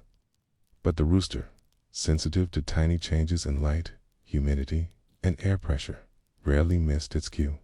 In fact, in many cases, villagers said the crow came early during storms, a kind of atmospheric warning. In this way, the rooster was also a weather forecaster. Not precise, not mathematical, but felt and remembered. Children were taught early on to track their chores by rooster intervals. A child might be told, sweep the courtyard before the third crow tomorrow, or don't let the fire go out until the rooster calls again. No clocks, just cycles, sound-based timekeeping. And, like all timekeeping systems, it wasn't perfect. There were misfires, there were stubborn roosters. There were cases where the main rooster died and a less punctual bird took its place. But in the aggregate, the system worked. It created communal agreement, oral contract between biology and behavior. You didn't need to see a shadow or ask for the hour. You just needed to listen. The rooster's role also extended to night. Wolof villages did not have strong artificial light sources. Once fires dimmed and moonlight faded, darkness was profound. But in that darkness, the rooster was a point of orientation. Some birds, especially the more vocal ones, would give occasional calls during the night. This wasn't random. In many cases, villagers learned to associate particular calls with specific depths of night. One call around midnight, one just before first light, the rest silence. Elders would wake, roll over, and think, still too early, almost dawn. In this way, the rooster was a kind of organic clock, one that ticked not in seconds, but in silence, then sound, then silence again. And in this space between sound and silence, humans learned something forgotten by most of us now. They learned to measure time by life, by sound, by action, by light, by pause. The crow was not an interruption. It was an invitation to begin, to adjust, to flow. We often imagine that history is made by kings and battles, maps and monuments. But sometimes history is made by a bird on a wall in a courtyard. It's calling to a family who knows exactly what that sound means. Not a wake-up call, not a symbol, but a pulse, one that beats steadily across centuries until other rhythms arrived. As we reach the end of this first section, consider this: in a world without numbers, in a life without schedules, when the air was silent and dark and you could see no further than your own breath, how would you know it was time to begin? Would you wait for the light, or would you listen for the crow? In the 18th century Wolof world, the rooster didn't just crow for dawn, he crowed for order. As colonial maps were being redrawn along the West African coast, as ships arrived with foreign calendars and foreign clocks, much of inland Senegal still operated on rhythms older than European rule, older even than trans-Saharan trade. These were rhythms carried in bone, shadow, and wind, and at their core sat a rhythm maker with feathers and claws. This section explores how the rooster's crow became an internalized structure for entire villages, not just as a biological signal, but as a shared cultural framework that bridged seasons, sacred practice, and social expectation. Time was not just told in this world, it was negotiated, and the rooster was often the opening argument in a Wolof village just outside present-day Linger. Oral accounts from the late 19th century describe how entire households would organize their chores based on a single rooster's behavior. The family who owned the rooster was not considered powerful in the European sense, but they were respected. Their home sat centrally. It was open. Their compound allowed the bird to roam freely, unencumbered by gates or thresholds. This mattered because its position in a landscape, its sightlines, and elevation determined how early it could detect light. Each morning, its voice cut through the still air, bouncing off mud brick walls and thatched roofs. The first crow was like a soft drum roll for the village mind in this specific village. Dawn had no fixed hour, instead had events, the pot stirrers, older women who sat by fire pits before sunrise, warming porridge or reheating last night's stew. The door sweepers, children sent out with short brooms to clear sand and ash before elders stepped outside. The goat pullers, adolescent boys responsible for untying the animals tethered near trees and leading them to drink. Each of these tasks had its own rooster. Interval. If you heard the first crow, it meant, be ready soon. The second crow meant, began quietly. The third crow meant, let the day start. This wasn't superstition. It was calibration, the coordination of dozens of people without watches, spells, or written instructions. Time was not extracted from the sky. It emerged between people. The rooster also held judicial significance in several Wolof villages. Formal community courts called indici were scheduled around rooster rhythms. A local elder or marabout would sit beneath a tree. Disputes were heard just after the third crow, but always before the heat of the day peaked. The logic was simple. People would have woken naturally, had time to reflect, and arrived while still fresh in thought. Proceedings were rarely rushed. The presence of the rooster, even if silent, framed the session in one account. When a particularly tardy disputant tried to argue that she hadn't heard the rooster and thus wasn't late, the judge replied, "Then your ears are not part of the village," a clever but firm reminder that time in this system wasn't imposed.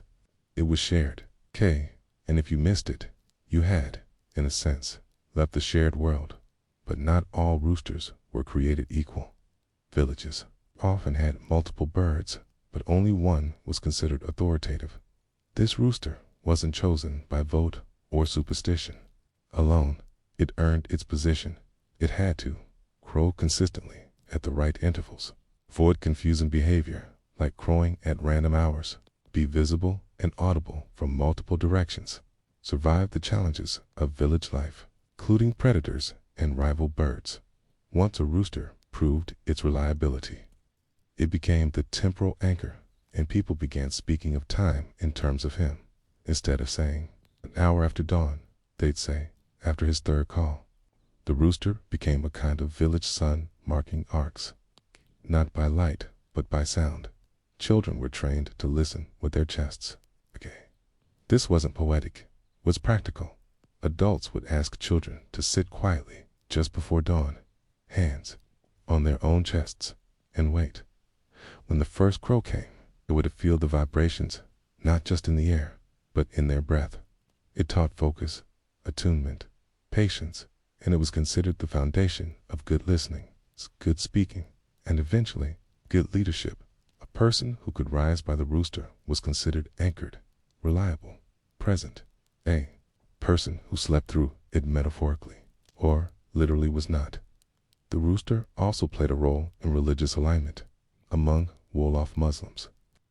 Daily prayer times, salat, had already been integrated into the rhythm of village life by the 18th century. But in rural areas without call to prayer at hand, the rooster's crow served as a proxy, particularly for the Fajr pre-dawn prayer.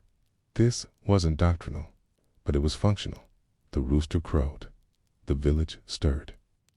Those intending to pray made their ablutions in the dark, often guided by moonlight or fire embers.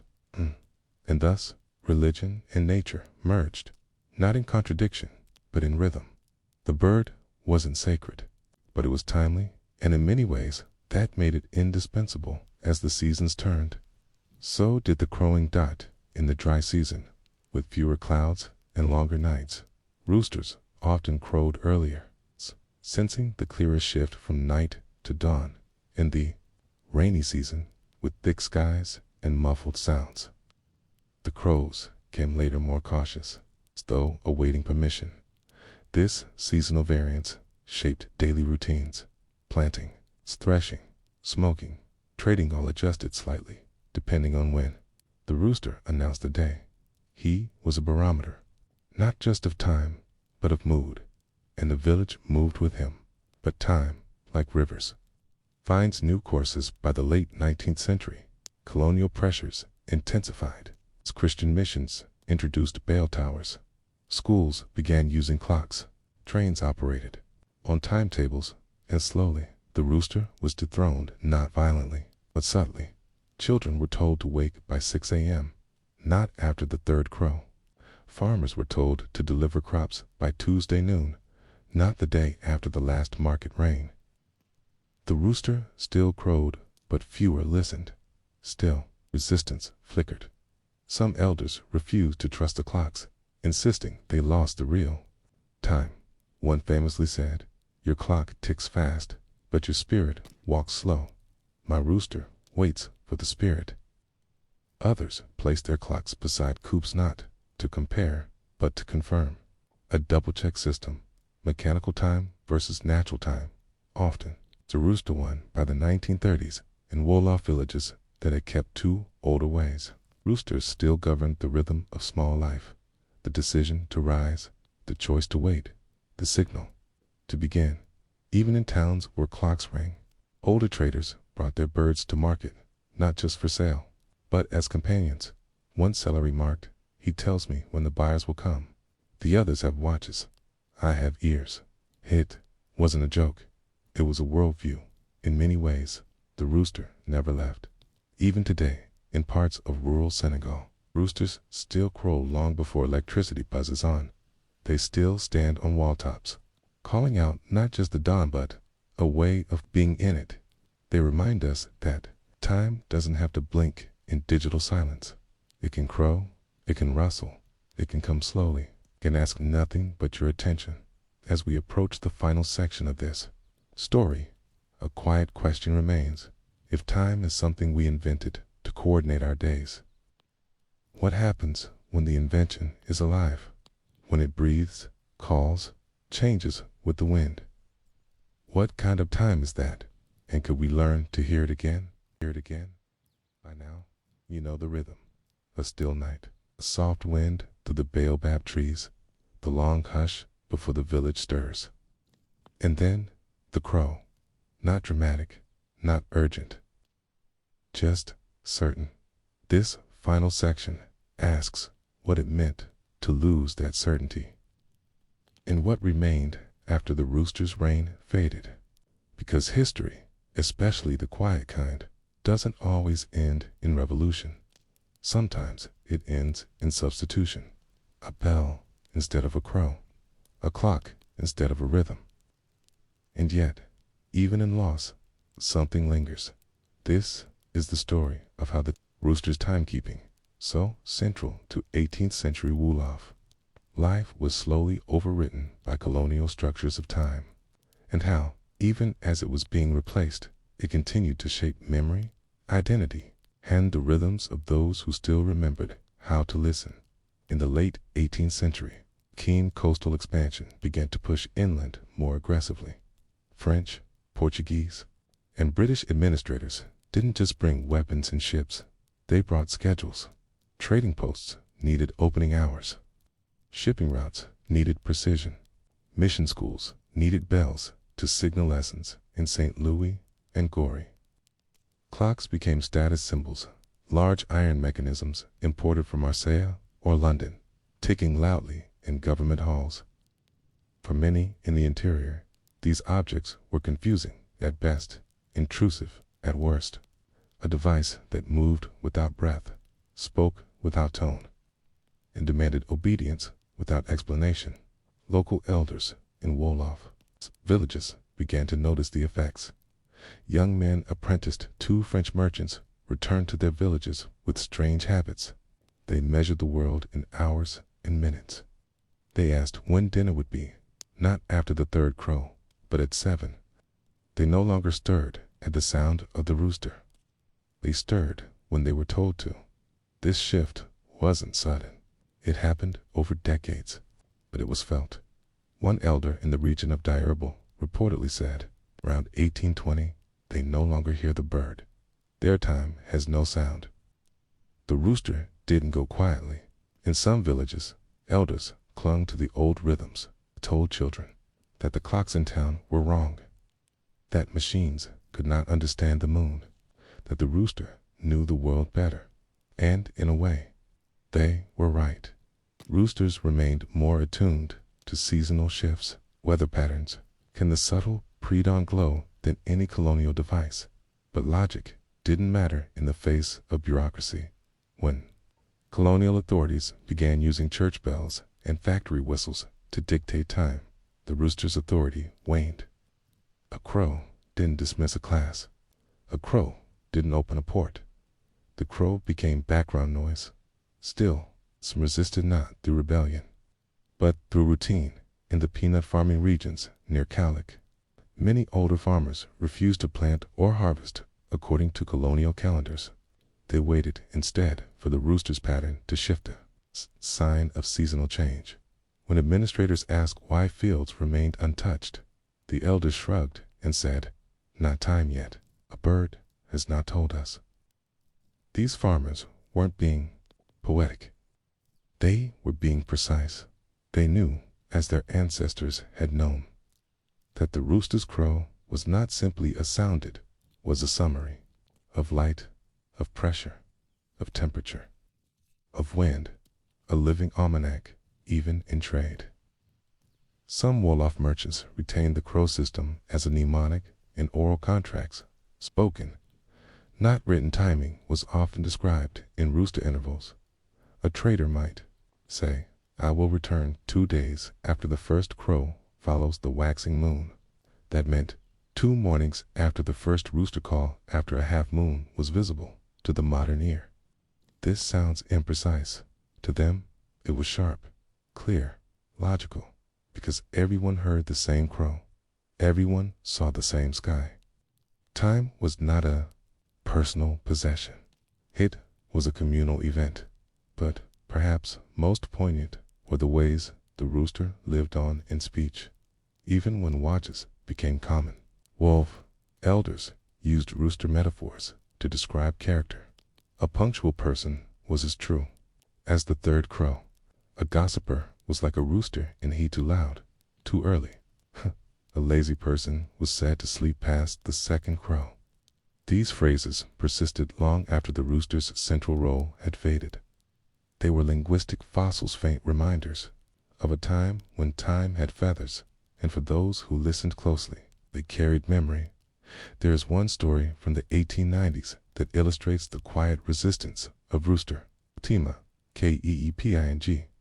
In a village visited by French inspectors, a local imam was asked to host a meeting at 10 o'clock sharp. He agreed. The next morning, the French officials arrived with pocket watches in hand, only to find the imam sitting patiently beneath a tamarind tree. They asked why he had not rung the village bell to summon attendees. He replied, "The bell does not call the people. The bird does." Moments later, as if on cue, the rooster crowed. Within 10 minutes, villagers began arriving, some with bundles, some with questions, all right on time, by their definition. The inspector, reportedly, muttered, "Perhaps their bird keeps better time than my watch." As colonial control deepened and independence movements eventually rose, timekeeping became political.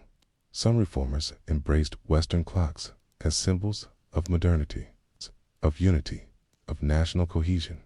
Others saw them as remnants of controller ticking, symbol of someone else's order. Amid these debates, the rooster remained curiously neutral. It neither imposed nor resisted. It simply continued to do what it had always done, crowing into the morning silence, marking a new beginning. Today, in Wolof-speaking regions of Senegal, Gambia, and Mauritania, you can still hear the old echoes, not in policy, not in calendars, but in ears. Elders still speak of the time of the rooster. Some rural schools even joke that the best students are first to rise with the crow. And in certain villages, untouched by urban expansion, the day still begins, not with a ringtone, but with a crow. Not to wake, but to remember. So what do we do with this history? Don't return to it. Nostalgical. Why? Don't pretend the rooster was superior to modern clocks. But we do listen, because the story of the rooster in Wolof timekeeping isn't just about birds or tradition. It's about how people make order from nature, how they turn biology into schedule, how they listen, not just with ears, but with bodies, and how, even when faced with foreign tools and systems, they find ways to retain something intimate. Perhaps the most important lesson is this: time doesn't have to blink. It can crow, it can whisper, it can pulse through soil and wind. Sound. The rooster's call may no longer wake cities, but it still lives in the words we use, in the rhythms we keep, and in the quiet moments before the day begins, when everything is still and a single sound says, "Now, begin, begin." You stand barefoot on packed red earth. A breeze comes off the Gulf of Guinea, but it doesn't reach you. The heat rises from the ground in waves. The traders are gathering. The goats bleat quietly. You look down. Your eyes don't go to the sun that go to the shadow your arm is casting. Is it pointing to your right toe? Or further? Has it moved since the first stall opened? Has the salt basket cast its full crescent yet? Because here, in the 18th century market town of Ouida, where kingdoms met coastlines, and palm oil met empire, time was read not by bells or birds, but by salt piles, shadows, and shared knowledge passed down through quiet repetition. This final story explores the rhythm of time as kept by the market women of Ouida, women who, without clocks, synchronized trade, travel, and trust through gestures so small they often escape the record of history till now. Ouida, in the 18th century, was a hub of entanglements, once part of the kingdom of Ouida and later absorbed into the powerful Dahomey Empire. It sat on the edge of a complicated coastline, a place where Portuguese, French, Dutch, and English ships docked and bartered, where enslaved lives were bought and sold, and where West African traditions endured in spite of it all. The port held violence, but inland, just slightly beyond its reach, stood the central market. Here, women ran the world, and timekeeping was their secret skill. The salt women were among the first to arrive each morning. They came with wide, shallow bowls, fired clay, with fluted edges filled with fine white sea salt harvested from coastal evaporation ponds. These bowls weren't just for selling. They were also instruments, unofficial, handmade, sundials. Every salt seller knew her bowl, its size, its curvature, the grain of its rim, and placed on a certain spot of the packed earth, usually near the edge of her matiet, would catch the morning sun. The salt, when freshly poured, made a smooth, uniform mound with a slightly raised center. As the sun moved, the mound's shadow would shift. By observing this shadow's length, curve, and direction, the salt seller knew when to raise her price.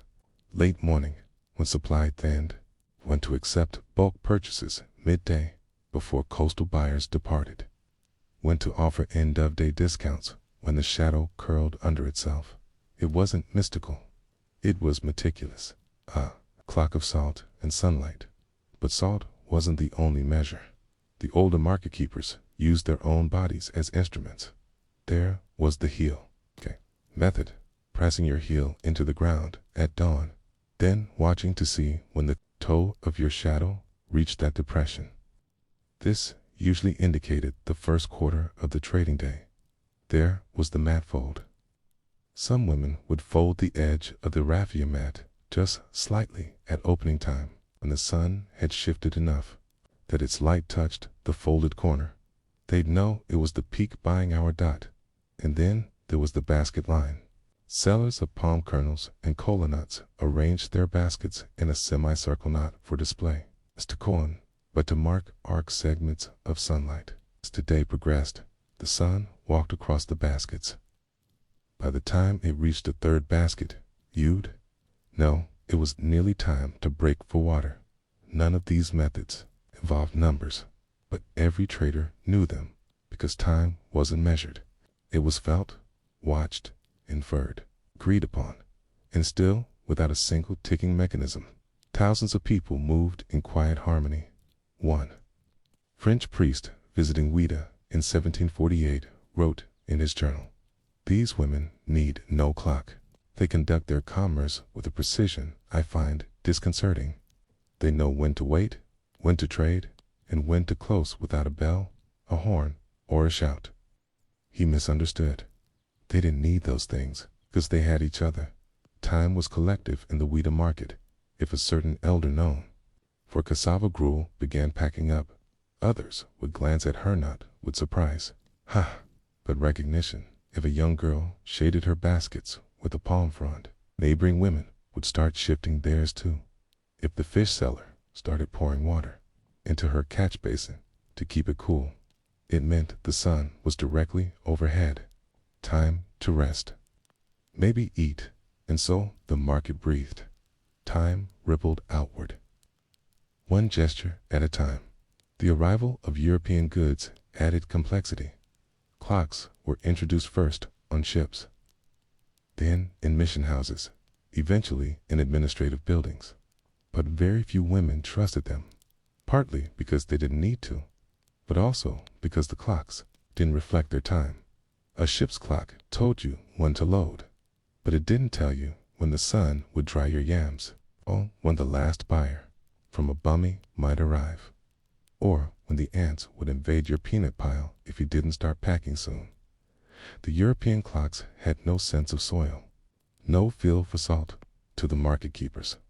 They were deaf, and deafness is dangerous in trade.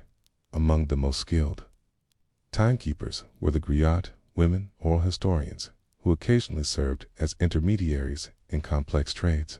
Too, some of them had a practice known as shadow walking. They would walk the edge of the market at mid-morning, noting how far their shadows extended. They'd pause beside certain stalls and whisper to traders, "Shadows short. Now is the time." This meant demand was rising. Buyers were growing anxious. Prices could edge up. No alarm rang. No horn blew. Just a whispered note, a shared wisdom, and the market moved accordingly. The younger girls learned by watching. They were never formally told, "This is the shadow hour," or "This is when prices rise." Instead, they mimicked. They watched how their mothers folded mats. They noticed when their grandmothers shifted baskets. They memorized the angle of light that made the salt look its whitest the moment when buyers couldn't resist. By the time they were old enough to sell their own goods, they already knew timekeeping, not in their heads, in their bodies, in their muscle. Memory, time wasn't taught. It was absorbed. The market even had its own silent signals for end time. You'd see a water jug tipped on its side, drying in the sun. A woman smoothing her mat with palm husk, preparing to roll it. A salt pile scattered slightly by a broom, ending its usefulness as a sundial. Each act whispered, "The day is done." Even before the sun had set, the market was winding down. And then came the most sacred moment of all, the empty mat, just before the walk home. Many women sat in silence on their bare mats, no goods, no customers, just rest, not because they were tired, though they often were, but because they were marking closure. No bell rang, no watch ticked, but everyone knew the day had closed. This quiet choreography lasted for generations, and then slowly, like sand shifting underfoot, came the change. The British consulate in nearby Wida began issuing schedules. The Portuguese fortified their trade routes and required timed deliveries. The Catholic missions opened schools with hourly lessons. And the market, it adapted, or tried to. Some traders adopted wristwatches not as primary tools, but as status symbols. A woman might still watch her salt shadow, but also glance at her watch before announcing her price. A dual system, half memory, half machine. Some young traders laughed at the old methods. Others found ways to blend them. One woman in 1871 was overheard saying, "My clock tells me when to leave, but my salt tells me how to sell." That blend them perfect, but honest defined the transition. Today, in the modern markets of Benin, the salt sundials are gone, but traces linger in how sellers still set up in the same patternized facing, 4 light, curved lines for flow, and how older women still tap their heels on the earth, almost unconsciously, before quoting a price, and how, when the power goes out and the clocks stop, the market keeps going, because not all time needs to be counted. Some time just needs to be witnessed, and maybe, in the silence of those ancient market rituals, there's a kind of freedom we've forgotten as we leave this first section. One question hangs in the air. If time once lived in salt, shadow, and soil, what did we lose when we replaced it with ticking numbers? And can the body still remember the way? When the shadow crossed the second basket, they knew the buyers from the inland caravan were due. No trumpet, no clock tower, No written ledger predicted their arrival. Just a light slipping across a curved, woven rim. Just the slow shift of a shadow inching past what every woman in the market already understood. The rhythm of approach, of passage, of departure. You're back in Ouida now, but the stillness has changed. It's no longer early morning. The sun is higher. The market hums in full force. The baskets are selling faster. Palms wave. Spices heat in the sun. Somewhere, someone is slicing dried okra with a curved knife. And in this dense, low soundscape of commerce and language, the traders are once again keeping time, but the method is evolving. The market has begun to move in two directions. One deeply old, one newly imposed. Let's walk alongside both by the middle of the 18th century. Ouida's central market had become one of the largest organized trading grounds in West Africa, although coastal influence had already taken root, especially from Portuguese and French merchant post. Much of the day-to-day operation remained in the hands of local market women, but the caravans were changing. Historically, traders from the northern savannah would arrive by river or overland routes, carrying cloth, shea butter, leather, dried fish, cola nuts, iron goods, and carved tools. These traders, many from Hausa and Mossi groups, used rhythm-based memory to keep timing for returns. March durations were measured in sunspans or drink intervals. But now, port officials were demanding more. Shipping, manifests, timed, deliveries, appointments. This forced an odd compromise. Women who had once only watched the movement of shadows now had to perform timing for colonial record dashkeepers. They marked approximate times of trade, not with hours, but with signs that could be interpreted. We exchanged goods when the sun met the bull's edge. The goat bleated once and turned eastats when we settled the price. But such answers puzzled Europeans, whose reliance on mechanical timekeeping made such expressions feel vague, untrustworthy, or even defiant. So, the administrators began training local scribes to record time logs in minutes and hours. These logs were not used by the women themselves. They had no need for them, but they began to be required at certain stalls, especially those dealing in exported goods. This led to a two-world system, one silent, felt, inherited, one written, watched, enforced. Yet, even as written time crept in, market time remained stubborn. One woman, known only by the colonial name, Celestine, in missionary logs, was recorded as refusing to open her palm oil baskets until her shadow reached the edge of her mat. No matter what the paper log said, she waited. She knew buyers from Abumi would not arrive until the birds began circling low over the pepper stalls. A pattern she claimed was as reliable as any bell. Another woman, Yabo, ran a popular yam stall at the southeastern edge of the square. She refused to be timed by foreign officials. When asked when she began selling, she answered, "I start when the yam feels warm in my hand, not cold. That's the only time that matters." In one log, a visiting clerk sarcastically noted, "Yabo operates on yam time." What he didn't realize was that most of the market also did. Still, younger traders, especially those who attended mission schools, began experimenting with mechanical clocks. A few had watches strapped with colorful cloth, often passed down from relatives who worked with Europeans or coastal military.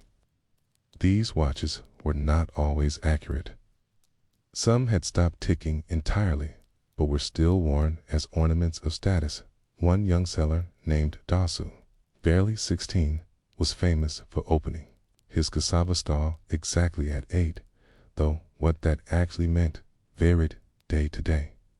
His watch was broken, but he had memorized how long it took the sun to climb from the thatched roof of the fish stall to the corner of the storage hut.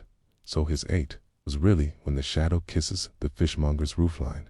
He was precise, but not mechanical. He translated shadow into minutes for the sake of the recorders, not for himself. Time in this world was a kind of language, and like any language, it had dialects. The older women spoke in earth and light. The younger ones blended in numbers. The officials scribbled on paper. The portmasters barked in orders, but only the market understood all the dialects at once. That was its power, and also its burden. Colonial demand for efficiency forced other changes. Some market zones were assigned arbitrary hours of trade. These were often based on the sun's angle in Europe, not in Ouida. The result, chaos. The officials ordered fish to be sold at 10:08 a.m. daily, but the fish arrived on tides, not clocks, okay? On some days, they arrived early. On others, they didn't arrive at all. Salt so sensitive to heat was best sold before the sun grew harsh. But traders were forced to keep stalls open until midday, even as the salt began to clump or dissolve. In protest, some women began performing small acts of resistance. They would open their stalls, but sit motionless. They would lay salt on the mat in thin streaks, not for sale, but for tracking shadows to the untrained eye. They appeared idle, but they were watching, measuring, marking. Their real clock was still running, despite the pressures. Its memory remained. Strong elders passed down timekeeping songs, a chant for knowing when to begin drying cassava, a lullaby that matched the pace of sun movement across a mat, a counting rhythm for shelling groundnuts, each verse corresponding to a shadow shift. These songs, past 2 daughters and granddaughters, helped keep the old rhythms alive, even if one day the shadows disappeared under tin roofs and electric lights. The body might still remember the beat. And what of the traders themselves? They were not passive. They made choices. Many adopted hybrid time. They would glance at the church bell tower, then look back at the salt bowl. They would nod when a clerk asked the time, then watch for a shadow on their ankle. They weren't refusing clocks. They were translating them into something they could trust. Time had not become mechanical. It had become bilingual. One final practice, fading, but still remembered, was the shoulder shade test.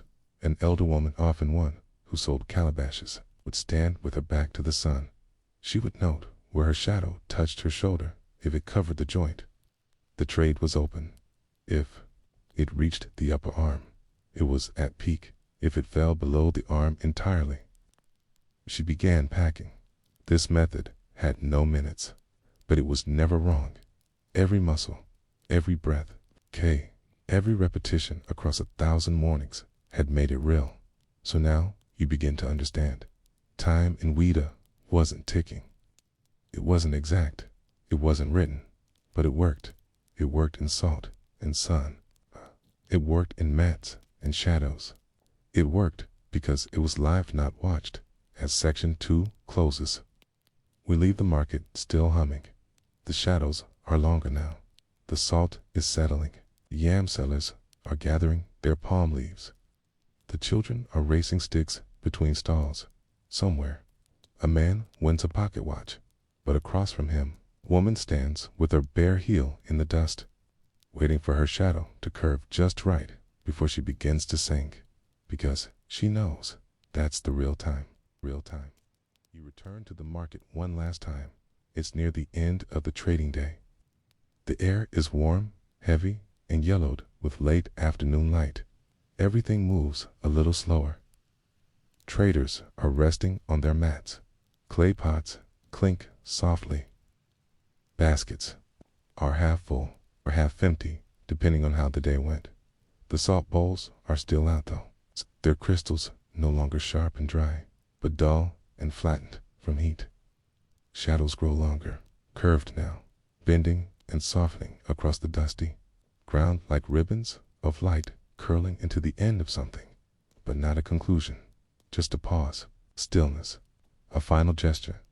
This is the part of the story where the market keepers of those quiet women of shadows and salt must make decisions, not only about prices, but about what to preserve and what to let go.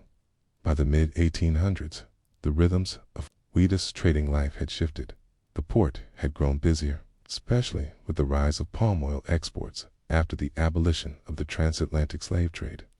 The streets near the market became wider, more structured. The colonial powers, French, Portuguese, were investing in outposts, and with them came regulation. Regulation for the market women meant fixed stalls, new currency, paper, bookkeeping, and above all, the enforcement of measured time. Gone were the days when salt bowl shadows dictated peak trade. In their place came printed hour boards, ringing bells, schedule sheets copied by clerks.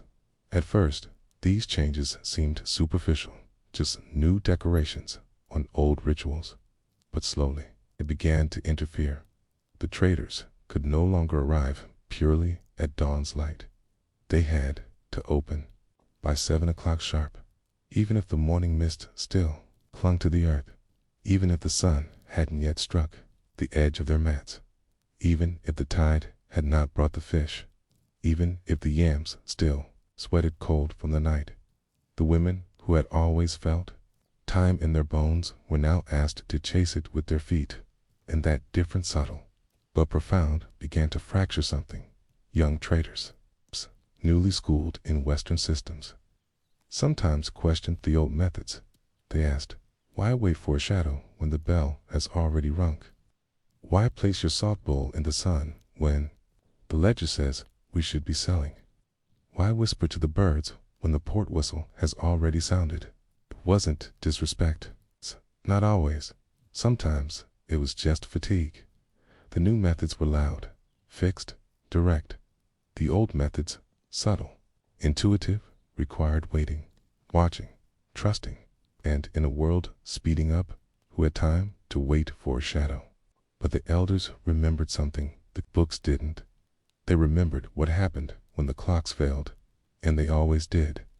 Eventually, when storms rolled in from the sea and washed out the roads, when the bells rusted in their towers, when the clerks overslept or left or lied, then it was the body that kept time again.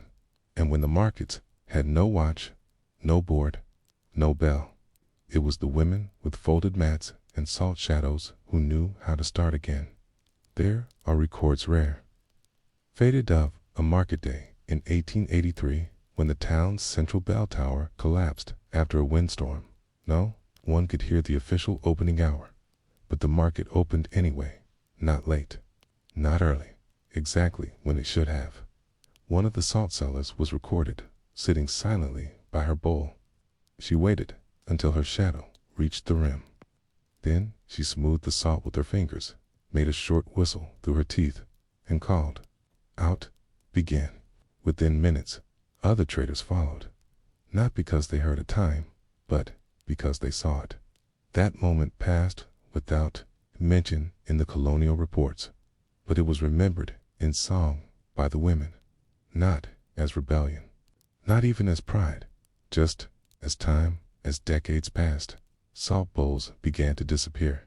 Salt was sold pre-measured, pre-wrapped, pre-packaged. The act of shaping a mound, watching it slope, reading its shadow, fell out of use. The mats were still folded, but not for timing. The baskets were still arranged, but not for arcs of light.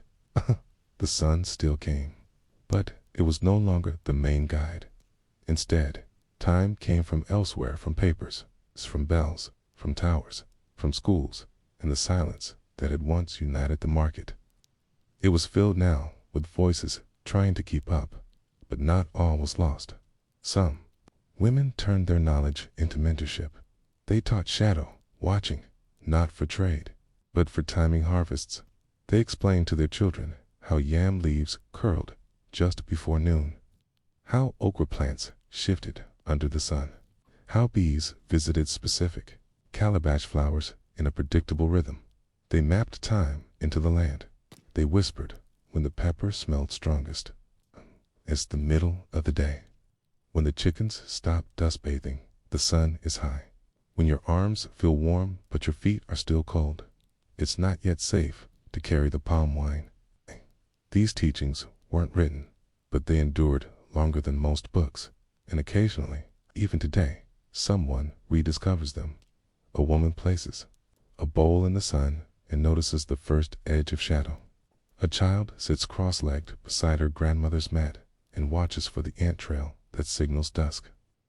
A farmer stops mid-harvest because the light no longer reflects off the leaves. Just so, these are not accidents. They are remembrances, ghosts, of a time that once moved without ticking. Not gone, just quiet. The traders of Ouida never called themselves timekeepers. They would have laughed at the word. They were mothers, vendors, gossips, cooks, guardians, but in the rhythm of their bodies, their baskets, their breaths, they encoded something timeless, a way of knowing the world through waiting, a way of measuring value through light, a way of beginning and ending without needing to be told. And so, as we close this final story, you might ask, what does this old market of salt and shadow mean for us now? In a world where we measure time by vibration, where phones, pulse, and watches blink, and everything must be scheduled to the second, what might we learn by slowing down? What might return if we let silence speak again? Could your own body still tell you when the day begins? Could your shadow curled on the ground beside you's still remember how to guide you? Not to an appointment, not to a deadline, but simply to a bowl of salt, to a folded mat, to a shadow stretching gently in the late afternoon sun. Maybe, just maybe, the old ways are not gone. They are simply waiting for you to notice. Asterisk. Good night. ...